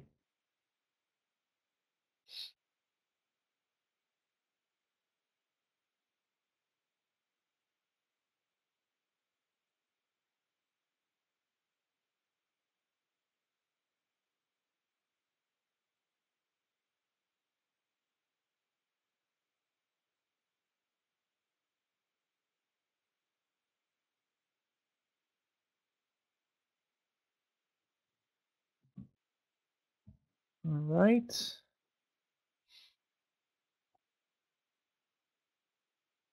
I just see a little bit of typing here, so wait and see if we've got a question before moving on.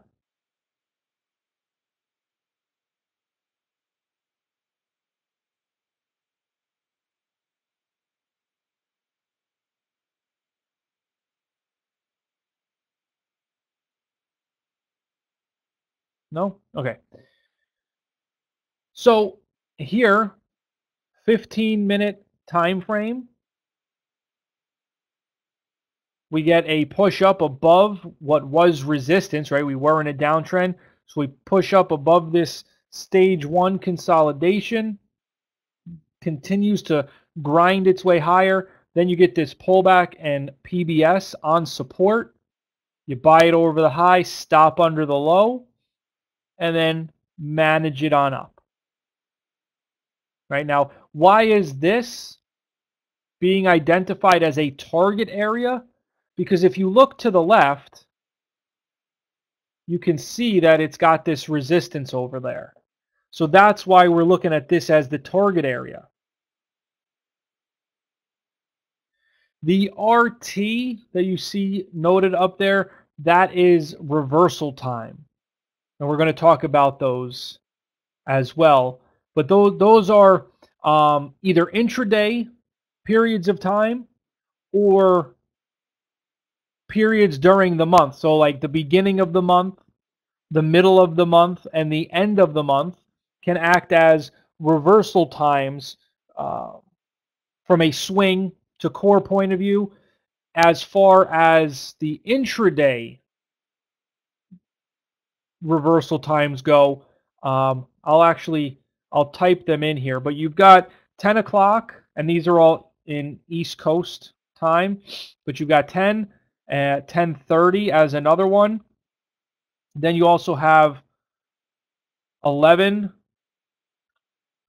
to 11:45 on trendless mornings. If I can type. And then following that, you basically enter into the doldrums. Then around 1:30 to 2 o'clock is another reversal time where you can start to see breakouts for the afternoon trend getting underway. Then you've got 2:30, 3 o'clock,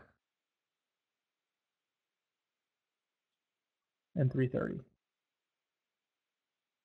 Okay, so those are your reversal times, especially in the morning, like 10, 10:30. Those are when numbers are oftentimes coming out. So that's why you want to be paying attention to then.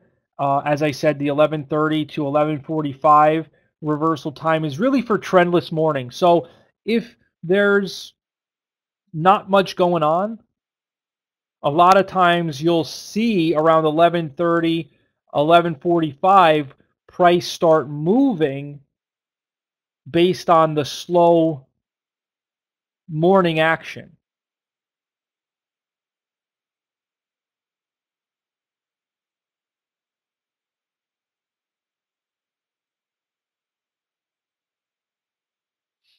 Okay, so those are your reversal times. That's what RT refers to. And you can see that this buy setup was forming at around the 2 o'clock reversal time there.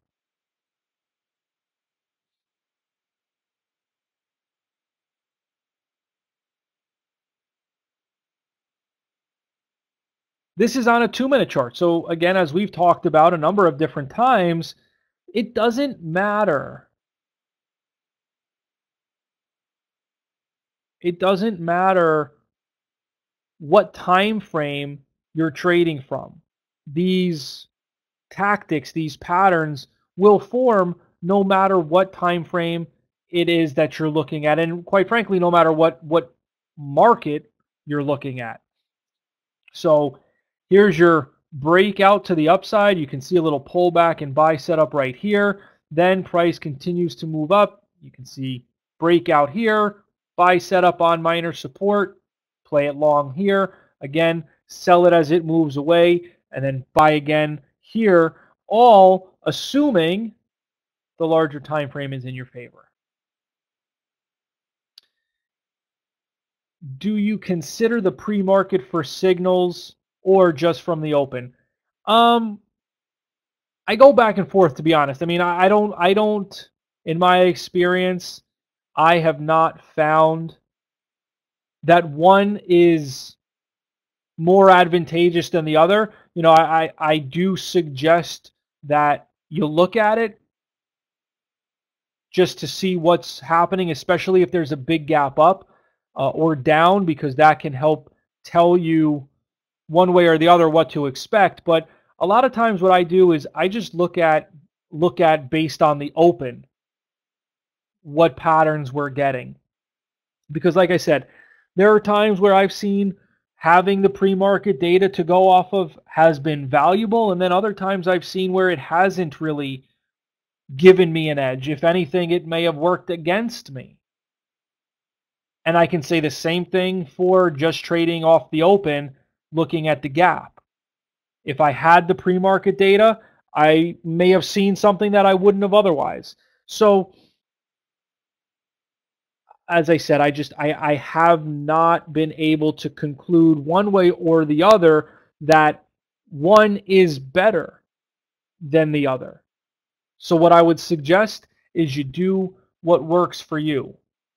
but I would be very cautious about choosing to look at both, because that can, that can get confusing. You can definitely end up in that negative thought cycle where it's like, oh, I should have just looked at this, or I should have just been looking at that. Um, as I said, pick one, stick with it.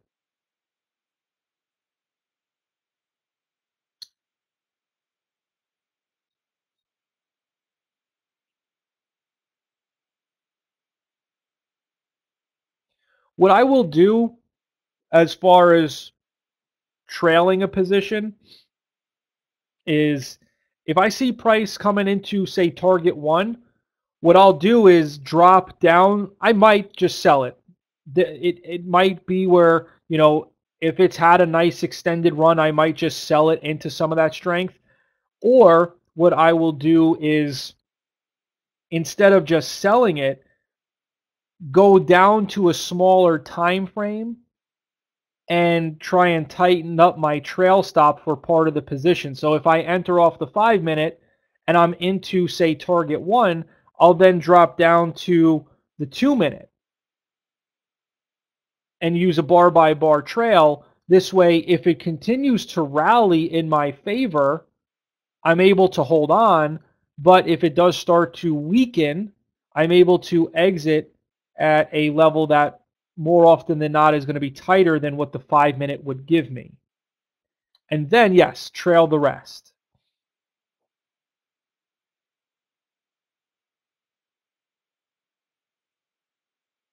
You're welcome.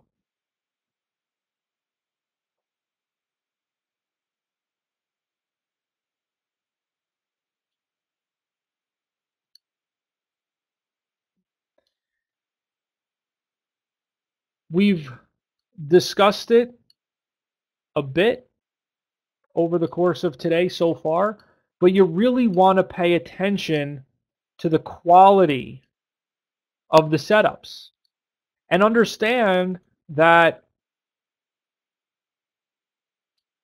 you can go from low quality to better quality over the period of, a day or a couple hours. If you look at this chart example, you can see that on the left, right, we have these topping tails, overlapping candles, not a whole lot of quality here, but as time goes on, it begins to stabilize more. It pushes up. You get a nice little buy setup right here that you could have played. But now notice over here, you've got full-bodied candles, very decisive, fluid action, whereas over here it was overlapping and less decisive. Take note of these subtle changes, right? Because that will allow you to capitalize on moves like this. And even over here, where you get this next pullback on minor support with the bottoming tail and changing of the guard, right? You play it over the high there and off it goes.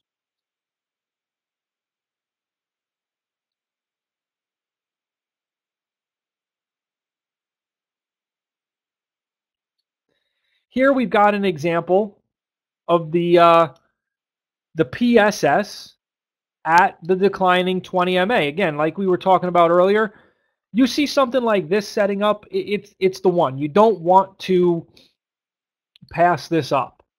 The only reason you shouldn't take it is if you don't see it.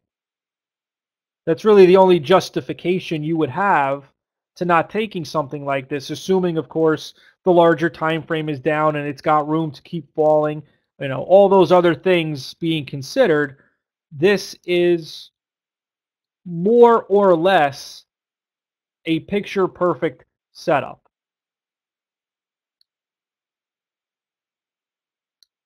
But of course, we don't always have perfection to work with, which is why you need to have that list of what must you have and what would you like to have, as I mentioned earlier. Right? So here, this is the Euro Aussie dollar Forex pair. Again, to the point that it doesn't matter what you're trading. Here, breaking down rally up into minor resistance, sell setup. You take it short here under the prior low, stop over the high, boom. Beautiful move lower. And again, if I didn't tell you, right, if let's just say if I had blurred out the fact that this was a 4x pair, if I had not shown the price level there, you wouldn't have known that this is a 4x pair versus anything else. This, I mean, shoot, this could have been Bitcoin. You know, it could have been Bitcoin, it could have been Apple, whatever.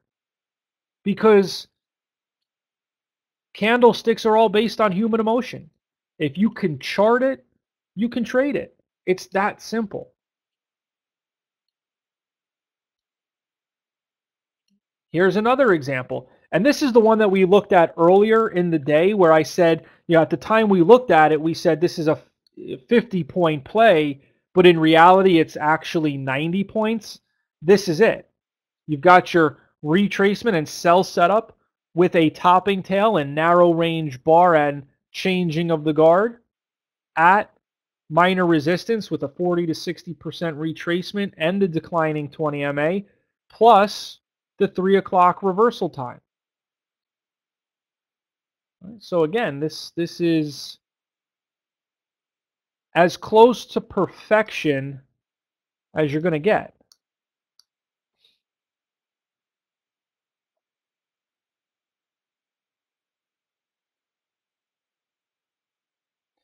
All right, so if we look at this example here, we've got a fill-in-the-blank section, if you will. Obviously, we have the buy setup. And we also see that it's at the 12 o'clock reversal time. But what else do we have going on here? What other amplifiers do we see?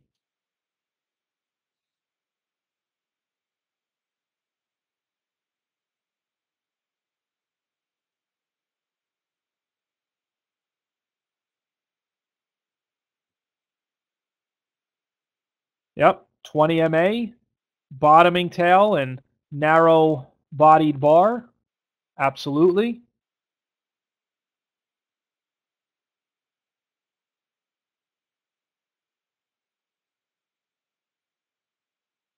Yep, minor support, 40 to 60% retracement.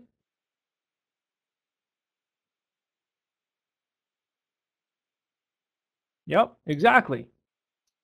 Right, exactly. So you've got, again, the buy setup.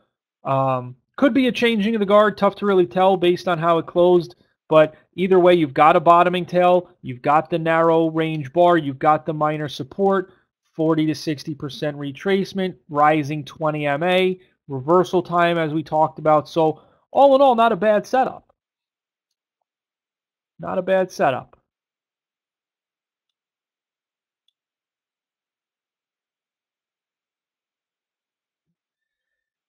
Same thing here, right? What are we looking at besides the obvious buy setup? We also have the narrow range bar, bottoming tail, moving average. So again, not a bad looking setup, especially when you consider the fact that it's coming from this breakout of a stage 1 consolidation. How do you measure a 50% retracement? Basically, what you're going to do is measure from the pivot low to the pivot high and back down. So in this example, right, I'm looking at this is your pivot low. Here's your pivot high. And then there's your pullback.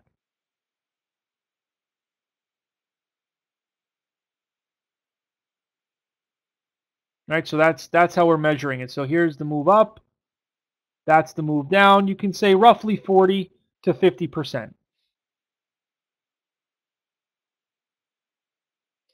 Not, I mean, you could use the Fibonacci's.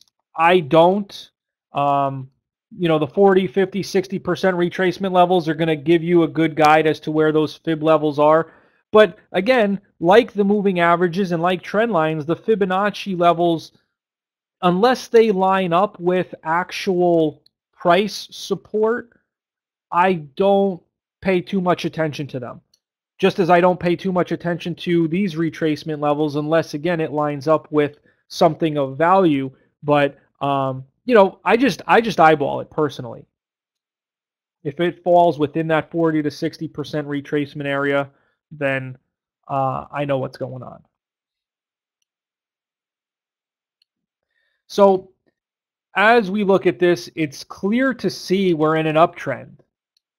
However, the next likely direction from all the way up here is probably going to be a bit of a pullback. We're probably going to see price needing to pull in a bit. So this is a climactic sell setup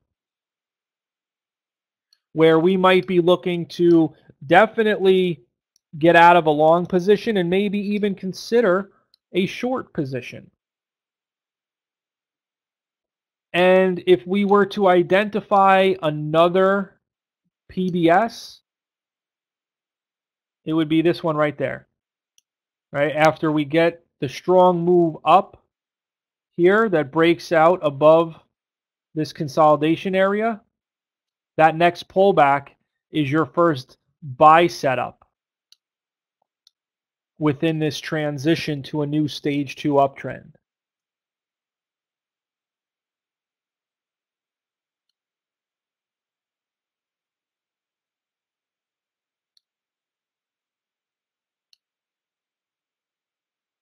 Okay. So look, as the saying goes, a picture is worth 1,000 words. When it comes to trading, a picture can be worth several $1,000s if you know what to be looking for. As was the case with this example, pulling back after transitioning out of a stage 1 consolidation, you get a PBS on support, moving averages, bottoming tail, changing of the guard, retracement. Again, it's all there. Now that you've identified it, you enter above the high, stop under the low, and then you let the trade go to work for you. Remember, trades are like employees. Certain employees are going to perform better than others. And so when you find one that's working well, you're going to stick with it. You're going to hold on to it. If there's a relationship, if there's an employee that you hire that isn't doing the job as you expect it to, then, that relationship has to come to an end. Same thing with trading.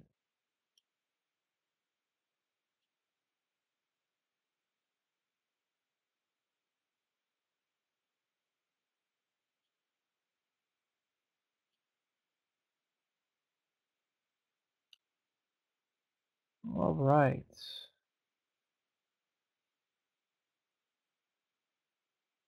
So let's go through this next amplifier. This is actually the last amplifier within stages 2 and 4. Okay.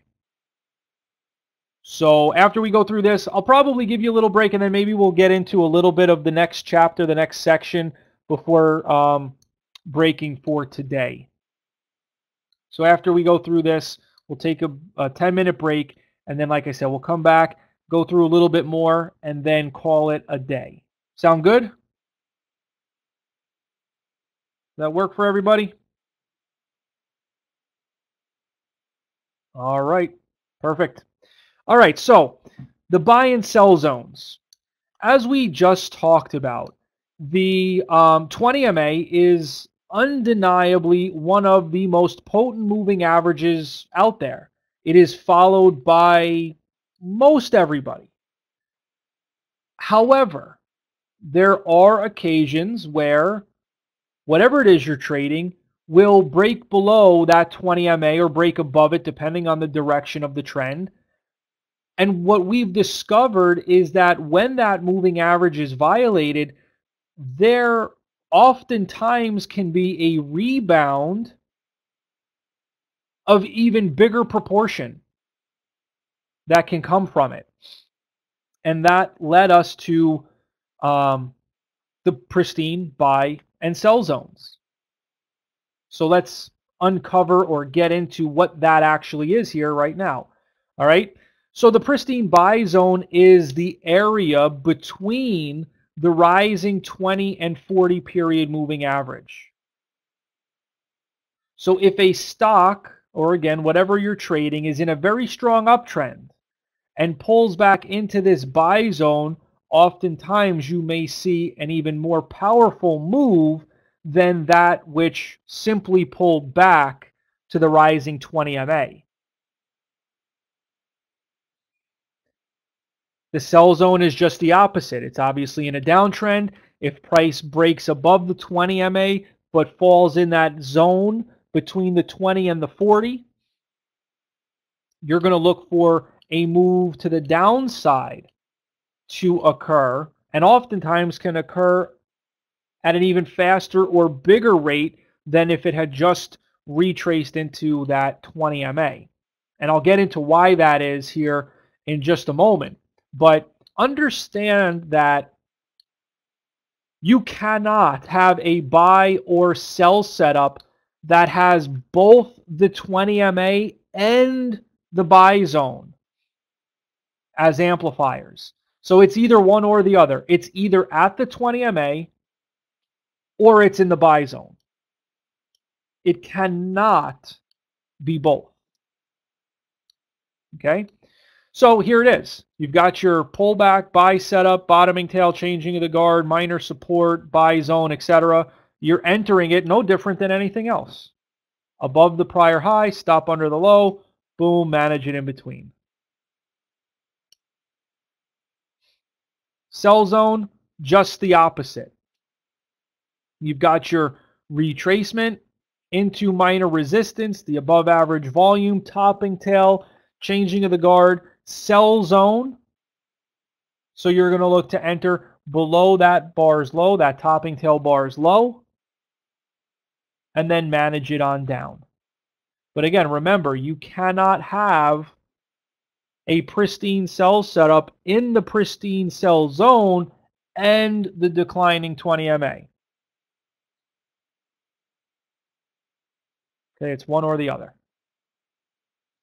So here you can see a pullback into the buy zone that stabilizes and has a pretty strong rally. Now, let's talk about why this buy zone or sell zone behaves in the way that it does.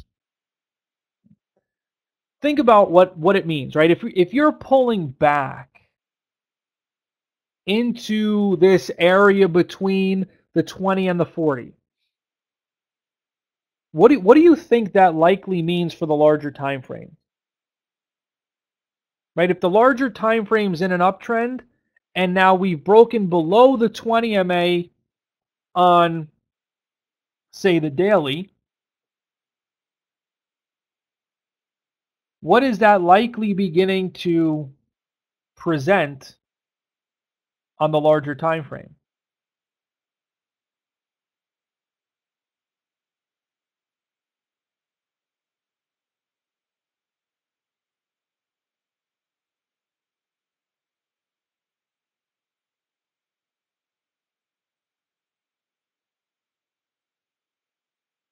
Right.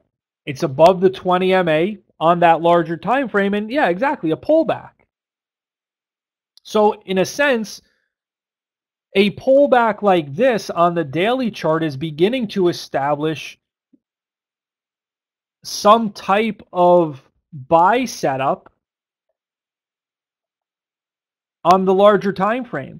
And so that's why the buy and sell zones can oftentimes work in the way that they do, because you're getting participation from the bigger players. Well, I don't want to say bigger players, but you're getting participation from those trading off of the larger time frame.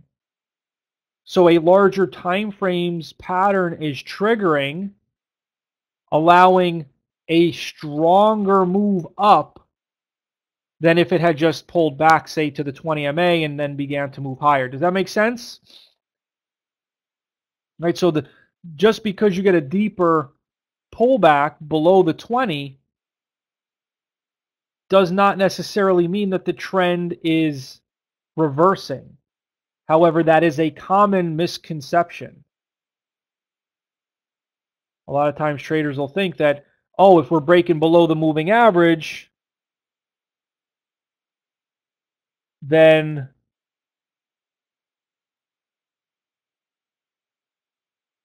that means the trend is changing.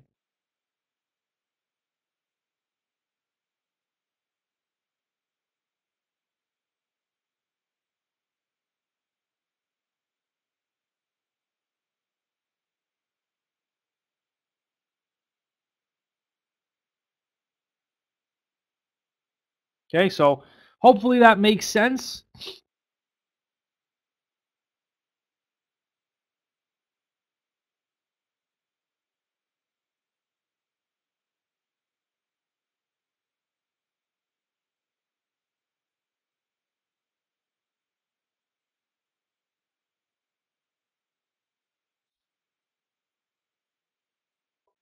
Here's another example of a weekly buy setup in the buy zone. So this one, it hung out around that 20 MA, but it did break below it a little bit. You've got the stabilization in the buy zone. It's also at minor support. So as it stabilizes here, buyers begin stepping back up, and you look for it to follow through higher.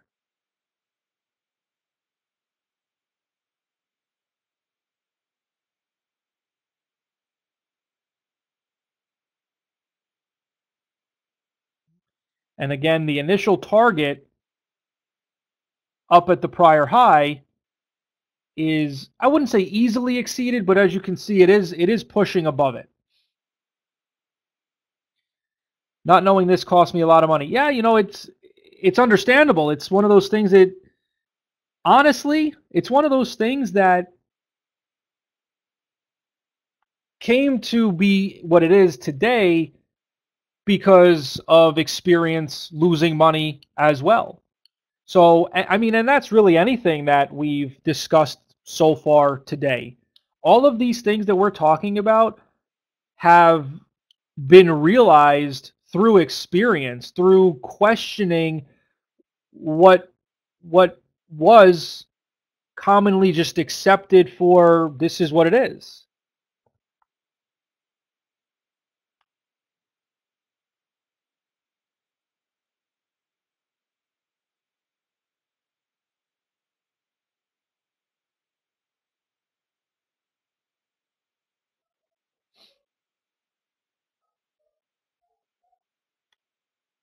So, yeah, definitely understand that the deeper the pullback doesn't necessarily mean that the trend is changing. In fact, if the larger time frame is bullish, it actually could provide you with an even better opportunity to enter into what is going to be a very nice prolonged run higher.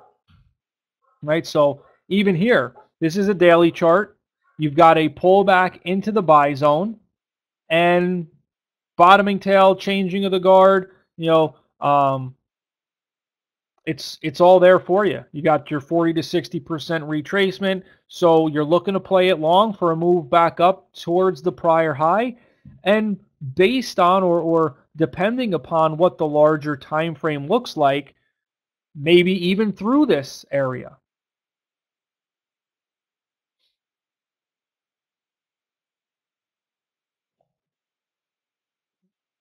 And we can do the same thing with the downside as well, the sell zone. Not the best example, but again, you get the idea. Rallying up into or just above the 20 MA, but below the 40, puts us into that sell zone and into resistance here. You've also got your bearish changing of the guard, narrow range bar, 40 to 60% retracement. So you're simply going to look to sell it short under this area, stop over the high, and then off to the downside it goes.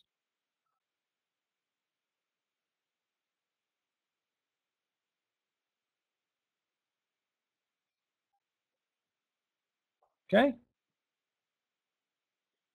In those cases, you same the same criteria. No, yeah, the same criteria. So your stop will be above this high, right? You don't have to give it that extra room. It should not need it. So you still follow the same criteria, the same entry rules. You're welcome.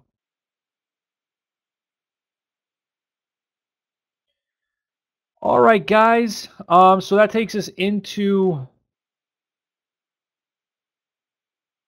this next chapter. Like I said, we'll just looking here at it. Yeah, you know what? We'll start this. The first part of it is a little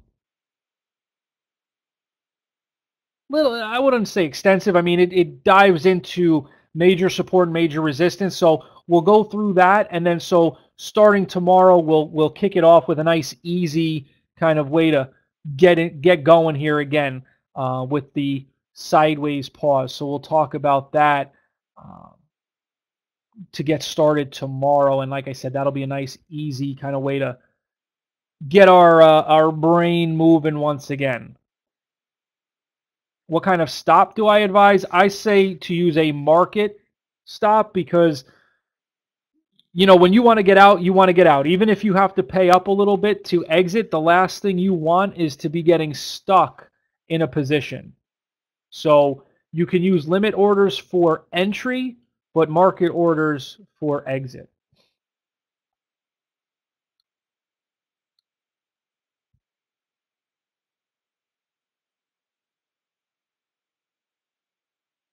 All right, you're welcome. All right, guys, so we'll take a little 10-minute break here. And when we come back, we'll talk about the first of the trading combos for stages 1 and 3. All right, so take a 10-minute break. We'll come back and pick it up with that before wrapping today's session up. So, like I said, we're going to get into the first part of this section, trading combos for 1 and 3. And then, as I said, starting tomorrow, we'll get things going nice and slow with the pause that refreshes. So with that, we talked about buy and sell setups, obviously. Now we're going to talk about these buy and sell setups within the context of stages 1 and 3, as opposed to 2 and 4, which require a different approach. Because in stages 1 and 3, we're looking for movement between pivot highs and pivot lows, as opposed to stages 2 and 4, when we're looking for higher highs and higher lows. Okay, so that's the major difference. Therefore, kicking it off with minor, or rather major support and resistance, we already touched upon it in the minor support and minor resistance amplifier chapter. We touched on it very briefly, but this concept of major support and major resistance forms the foundation for a number of highly lucrative opportunities within sideways trends, because this, quite frankly, these levels are where the best opportunities arise within sideways environments.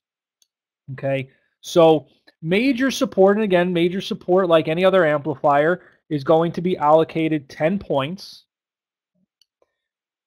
So major support is a level or area at which demand for a stock overwhelms the existing supply. In other words, an area at which the buying was light, it begins to overwhelm the selling and offers a unique opportunity to get long. The key thing to remember here is that major support can be defined as a current low revisiting a prior low within, again, the context of a sideways trend.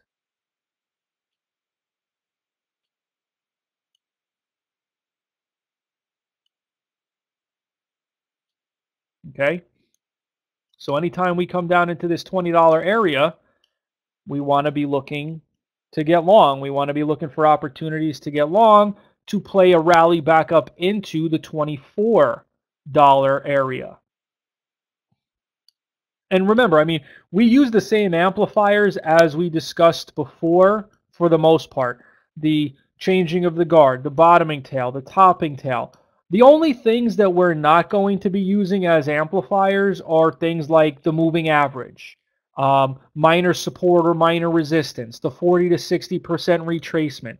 Those are things we're no longer going to be using within a stage 1 or 3, but the others that pertain to how the candlesticks are forming certainly are still used. Okay. Now, major resistance is just the opposite. An area where the amount of supply overwhelms the existing demand.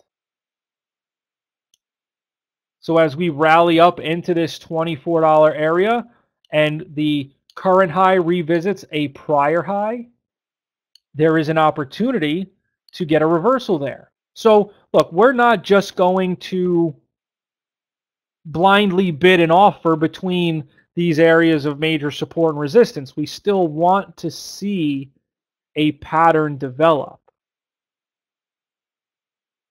But identifying these areas will give us a good insight into where we should be looking for these reversals to occur. So here you've got your buy setup and major support combo with your changing of the guard, your narrow bodied or narrow range bar, your above average volume, right? All in all, a 60-point play. So what you're doing here is no different than anything else. You're going to buy it over the high of this candle. Your stop is going to go under the bottom of the base, under the major support, and then your target is going to be up at the prior high. Now, here is a little different because your target is the prior high. Because you're going sideways, you're not in a trend. If we were in an uptrend, as we've discussed, the target would be above this prior high, right? The expectation would be for price to exceed the prior high. In a sideways trend, you're looking for a move to the prior high or a move down to the prior low.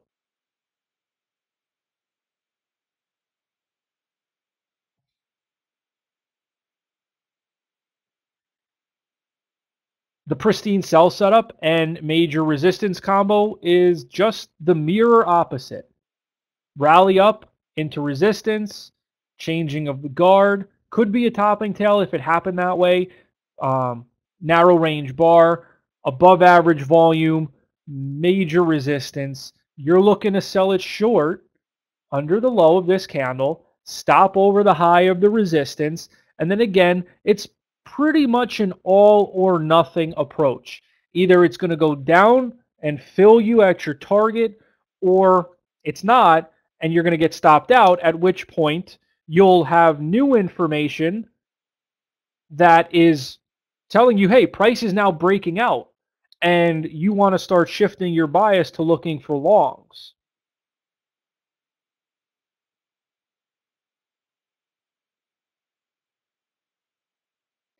If you have enough amplifiers, do you disregard the higher time frames for that particular setup?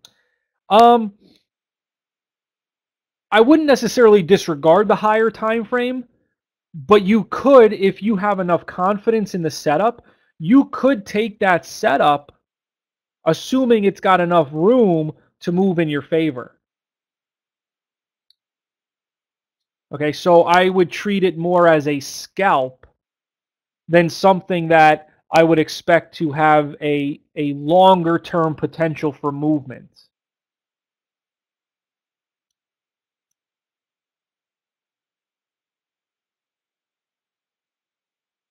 Okay. How close to support line would you enter? So again, it's not necessarily that I'm entering based on the support line. I still need the pattern. So I I'm recognizing that we're moving. Let me go to the next slide here. It's easier, right? I'm recognizing that we're pulling down into support, but I'm not entering until I've got a pattern and then break above that pattern or that signal bar. Does that make sense? So in other words, I'm not just going to put a bid down here to get filled in this area. I'm going to wait for price to pull back into this area and then give me the changing of the guard or the bottoming tail and then wait for it to trade above that bar's high before I enter. Because there's no guarantee that as it falls down into this area that it's going to stop here, right? I mean, it could fall even further down or it could just slice right through it. So that's why we still want to wait for the reversal signal to set up. Okay, and so as we have discussed, you can play the top and the bottom of the range, but realize eventually you're going to get stopped out. Right? There's going to come a point in time. Yeah, in a sense, it's kind of like a buy-sell zone type of thing where it's coming into that area of major resistance or that area of major support. And so now you wait for that setup to develop? Absolutely.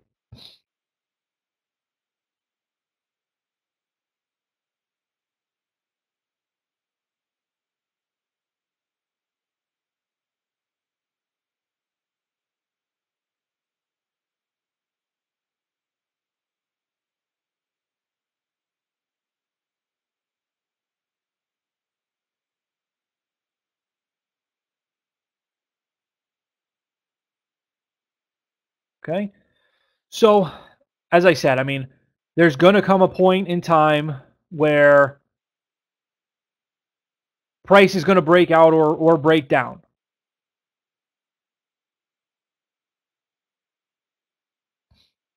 And when that happens, instead of thinking, negative thoughts or, man, I just got stopped out, that sucks, this and that, blah, blah, blah, realize, hey, it's breaking out, right? You got stopped out because now, hey, that's just the price to pay for information. Look at it in that way. You were paying a certain price to obtain information. Now you have this new information you can use to make even more money.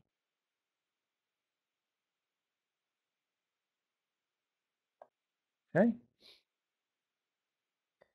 This sideways pattern isn't as clean as I would like.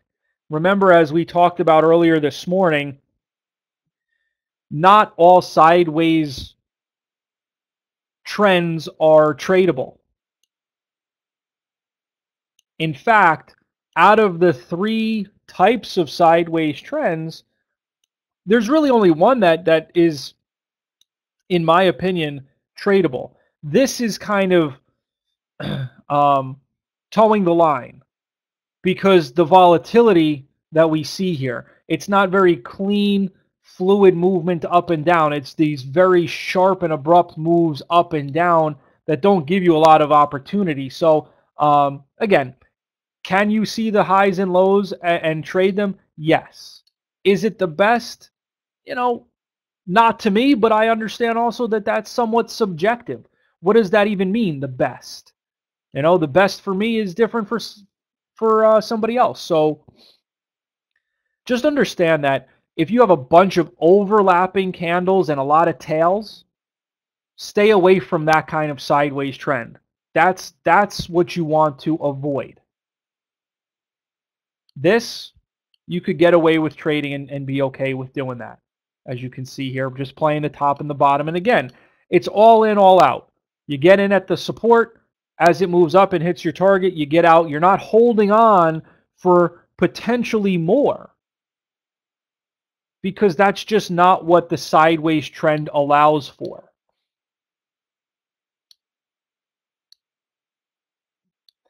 Now, major support and major resistance can form in another way other than just sideways.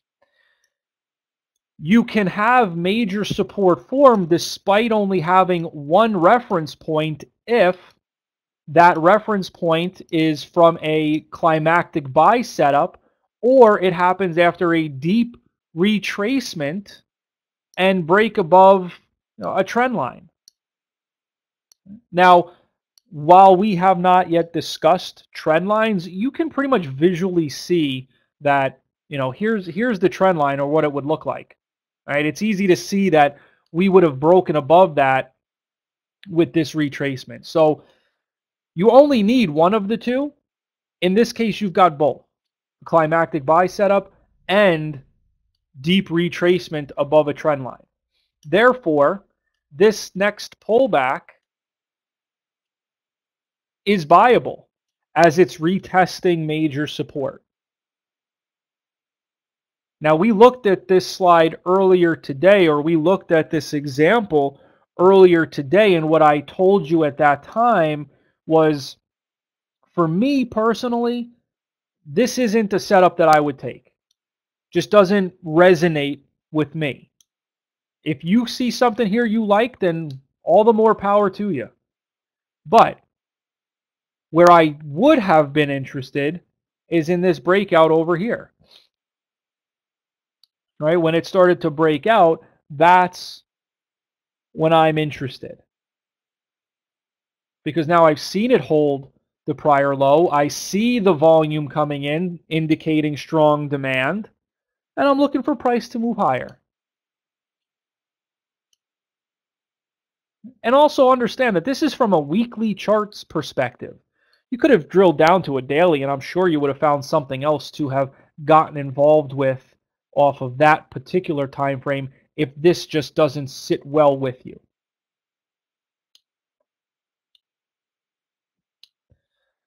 All right, so here once again, another example of major support being created after you get this deep retracement and break above a trend line. Okay, if we again draw this trend line here, you can see how the retracement would have broken above it, and that creates this low here as major support. So when we come back down to test it, buyers step up. We move up to the top of this prior high where the sellers then drive it back down a little bit. It comes back to retest it again, fails. Once it breaks, once price breaks under this level, it's got nowhere to go but down to this major support level. Why? Path of least resistance. Right? Water is going to move in the path of least resistance, right? Downhill. So that's what happens when this breaks down. It tried to move up. It couldn't do it, right? It hit a barrier. So now let's try moving down. It's able to break under this support and head down to the next level of major support, where then you start to see buyers stepping up here once again, and you could consider getting long at that point in time.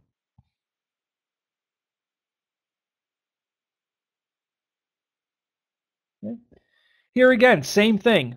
Major support, positive memory area caused by many traders being handsomely rewarded. Now, you can say the same thing about tops. There are traders who short the top, as well as there are traders, obviously, that get caught at the top. So, it depends. It could be a positive memory for some and a negative memory for others, all depending on what your experience was. In any case, very strong move up. This is a positive area of reward, major support. As we come back down here once again, you're not just going to blindly buy it, right? You're not just going to bid for it down here. However, you recognize it, and as price begins to stabilize, you consider the fact, or you consider the possibility of whether or not you have a pattern that you can now take advantage of. Understand something. Just because price has pulled back to an area of support or rallied into an area of resistance does not mean that you have to do something. You want to wait for the best quality opportunities you can find. And if this isn't that for you, fine. Don't take it. Wait for your setup. There are plenty of opportunities each day. So wait for the best.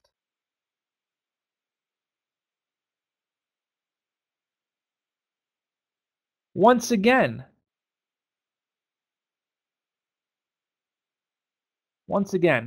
you've got this prior low as an area of positive memory. This very strong rally creates very positive memory.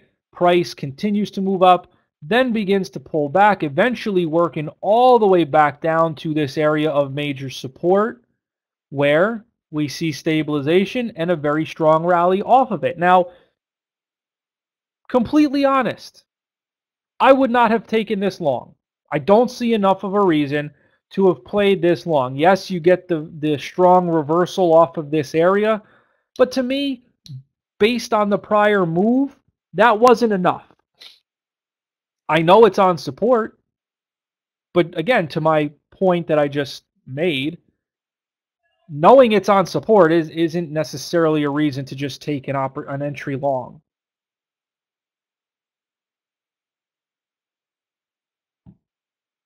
Okay, so this one, at least based on this time frame, would have gone without me.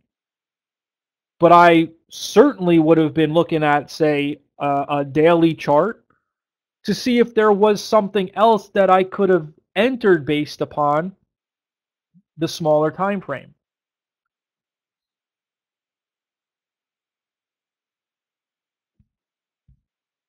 And this is, again, why we use multiple time frames.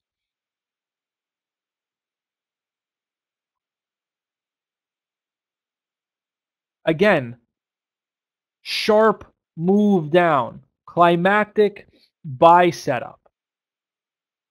This can be, just based on that one fact alone, considered major support. So as price comes back down here, you see it stabilizing. You look to buy the breakout. Right? You look to buy the breakout over the top of this range. You've got room up towards the prior highs up in here, right? You've got this initial target area being identified because it's where the prior breakdown was. And then you've got this other target up here because it's into this prior high off to the left. Now, as you can see, it does continue to work through it, at which point there's nothing to stop it until it comes all the way up to the top of this, this prior high. Now, again, this was a very bearish move lower. However, you need to understand that it also created a price void. There was no resistance created on this move down. So, as price stabilized and the bias, the sentiment began to change, there was nothing to stop this from rallying all the way back up to the highs once it got going. Right? So you need to keep that in mind. Just because you got a big wide range bar down doesn't mean that price can't rally back up into it. In fact, a lot of times you will see these bars getting reversed because there is no, in this case, resistance.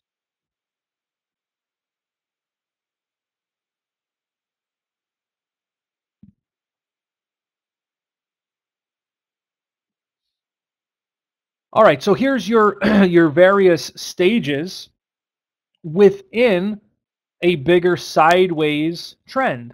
So up here, right, you get your breakdown into a stage 4. You then have your sideways consolidation and stage 1, followed by your breakout into a stage 2, and then we're revisiting this prior high at 1, where many people who tried to buy this got caught, and now as it rallies back up into here, if they held on through that pain, they're now all too happy to get out. So they're going to be selling that long position. You also have traders who identify the major resistance, and they're going to look to be selling short. All of this supply is going to result in a move lower, as we got. And also, the fact that this move up did not create any support along the way is what allowed it to fall all the way back down.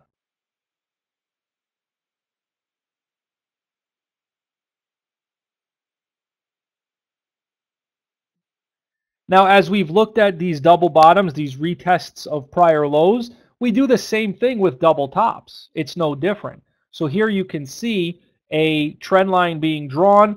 The retracement breaks below the trend line, indicating the possibility of the trend transitioning or changing. So as price then comes back up to retest that high, you get this breakout that fails. And as a result, a very sharp move to the downside. So if you're looking at shorting something like this, you could have played it either under the bearish candle, or if you wanted to give it a little extra room and play it under the base, under that little consolidation, you could have done that. In either case, your stop really would be above that double top area, above the major resistance. And then you're looking for price to move lower, breaking this little support area, right? Breaking this support area and continuing on down. And so why might you even be thinking about shorting this in the first place? Beyond the fact that the first retracement broke that trend line?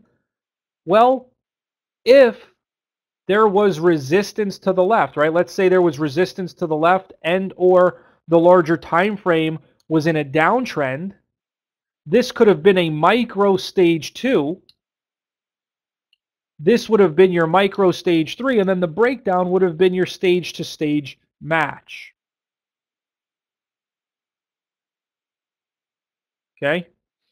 So that's two different reasons why you might be looking at this for a short as opposed to expecting it to continue moving higher.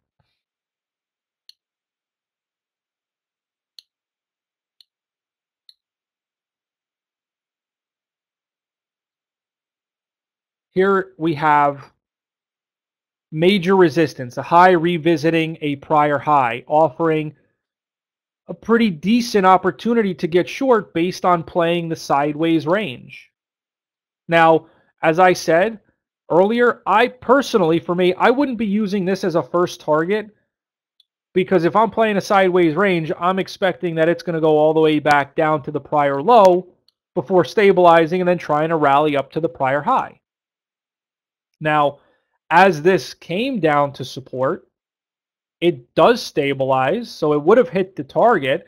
But then if you start looking at getting long, you would have been triggered, right? You would have been filled on a long position. However, it's struggling to move higher. So that's a change of character. It's now indicating that maybe it's weaker than it was before and getting ready to break even lower. So you want to be paying attention to that information, right? One of the biggest things that we can do as traders is constantly stay objective. Never get caught in the past, whether you're in a position or not. Right? What happened, happened.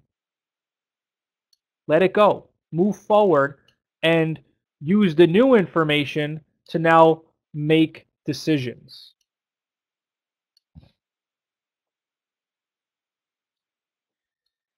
So here again, clearly defined top and bottom. Major support, major resistance, playing between these levels. That can be a good source of income. I mean, you could just do that exclusively. If you can find good tradable ranges, you can do that by itself and nothing else. So here you got major resistance, which is an origin of pain for others and an origin of happiness for others. You know, if you shorted it up here, that's not painful. So again, it depends on your perspective. But as we come back up here, we know, hey, traders are creatures of habit.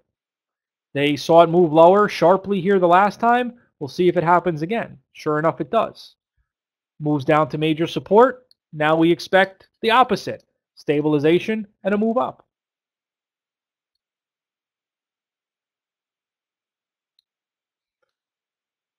This, I mean, look, I'm not crazy about these setups in general, but it does show the power of major support, major resistance.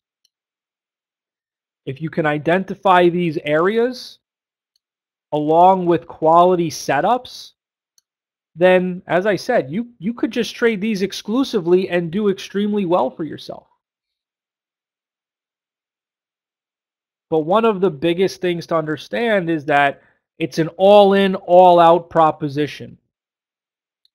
You're getting in, and it's either going to stop you out or it's going to move down to the bottom of the range and hit the target, or vice versa if long. You know, there's no other management than that, to be perfectly honest. Because if you try to manage inside of this noise, you're going to drive yourself crazy. And when you do take trades in a stage 2 or a stage 4, you're going to be much more nervous and more jittery because this volatility that happens within stages 1 and 3 is what you become used to.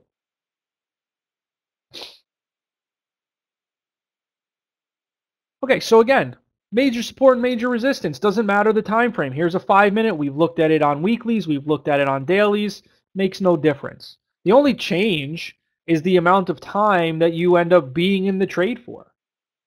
All right, but here you can see major resistance being created here in and around this 200 MA as well. And then here's your support. So ebb and flow. As this wide range bar ignites off of major support, you're beginning to expect price to continue retracing higher. But it's obviously having a hard time here. It's struggling to move higher, which may suggest it's getting ready to break to the downside. I don't know. We can't see the larger time frames, but that's what we want to be thinking. Right? Why can't this follow through? Now, again, it's still one of those all or nothing things. So if we're in it long, we're not necessarily exiting here yet, but we are beginning to question what's going on.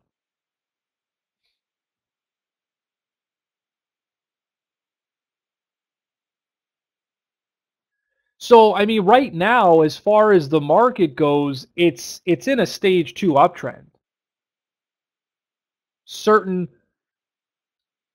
markets are stronger than others. I mean, the S&P definitely in a clear stage 2. The Qs, they're in a sloppier stage 2, but they're still in a stage 2 uptrend, making a series of higher highs and higher lows. So from a daily perspective, that's the stage we're in right now.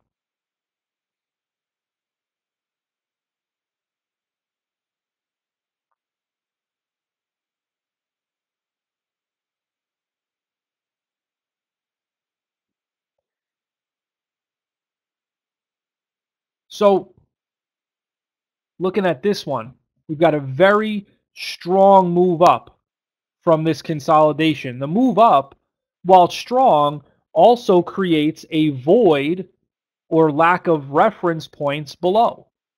So when this fails to move higher, when it tries to move up and fails, and then again you get these green bars having no follow through, that is the signal to say, hey, you know what? If this breaks down under support here, it could signal a move all the way back down to this support area.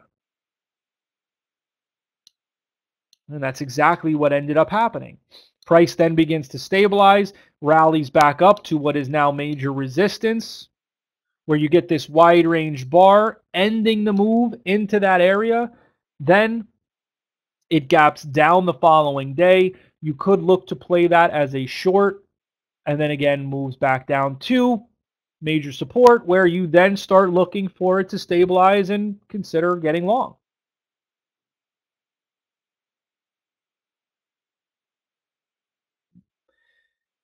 This is the kind of stuff that I would encourage you to stay away from.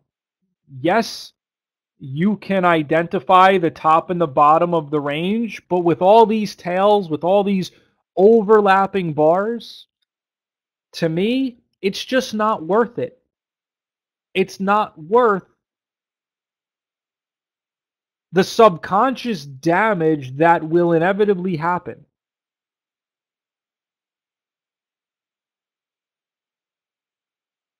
So I would encourage you to stay away from something like this.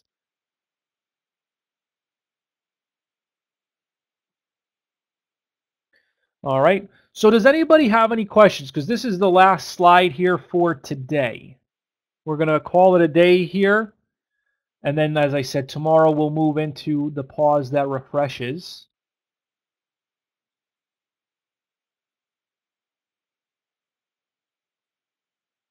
But if anybody's got any questions, let me know. Happy to stick around and answer those. Or also, if you want, I put in my email earlier, kurt@t3live.com. If you're thinking of anything that pops into your head between when we end here today and tomorrow morning, if you want to send me an email when it's fresh on your mind, you can certainly do that as well.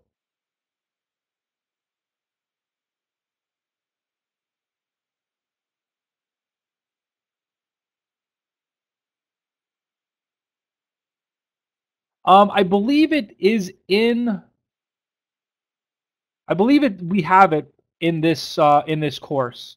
If not, I do have one that I will send to you guys. But I'm pretty sure we will address it tomorrow.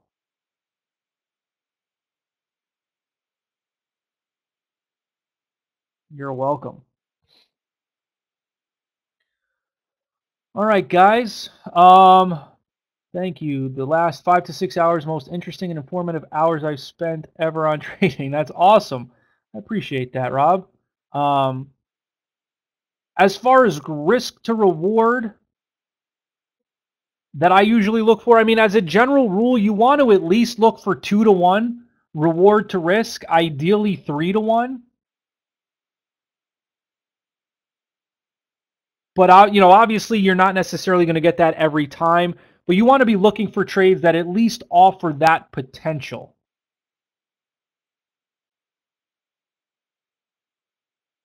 All right, you're welcome. All right, guys. Oh, I'm so happy you guys are enjoying this. That's awesome. Awesome. I'm happy to hear that everything's coming through clearly, making sense for you. That's what it's all about. So glad to hear that. Glad you're enjoying it. Rest up. Get ready for tomorrow. Another full day on tap. And like I said, if you have any questions, as always, feel free to just throw them out there or email them to me, and we'll make sure that there are no unanswered questions by the end of this presentation, okay?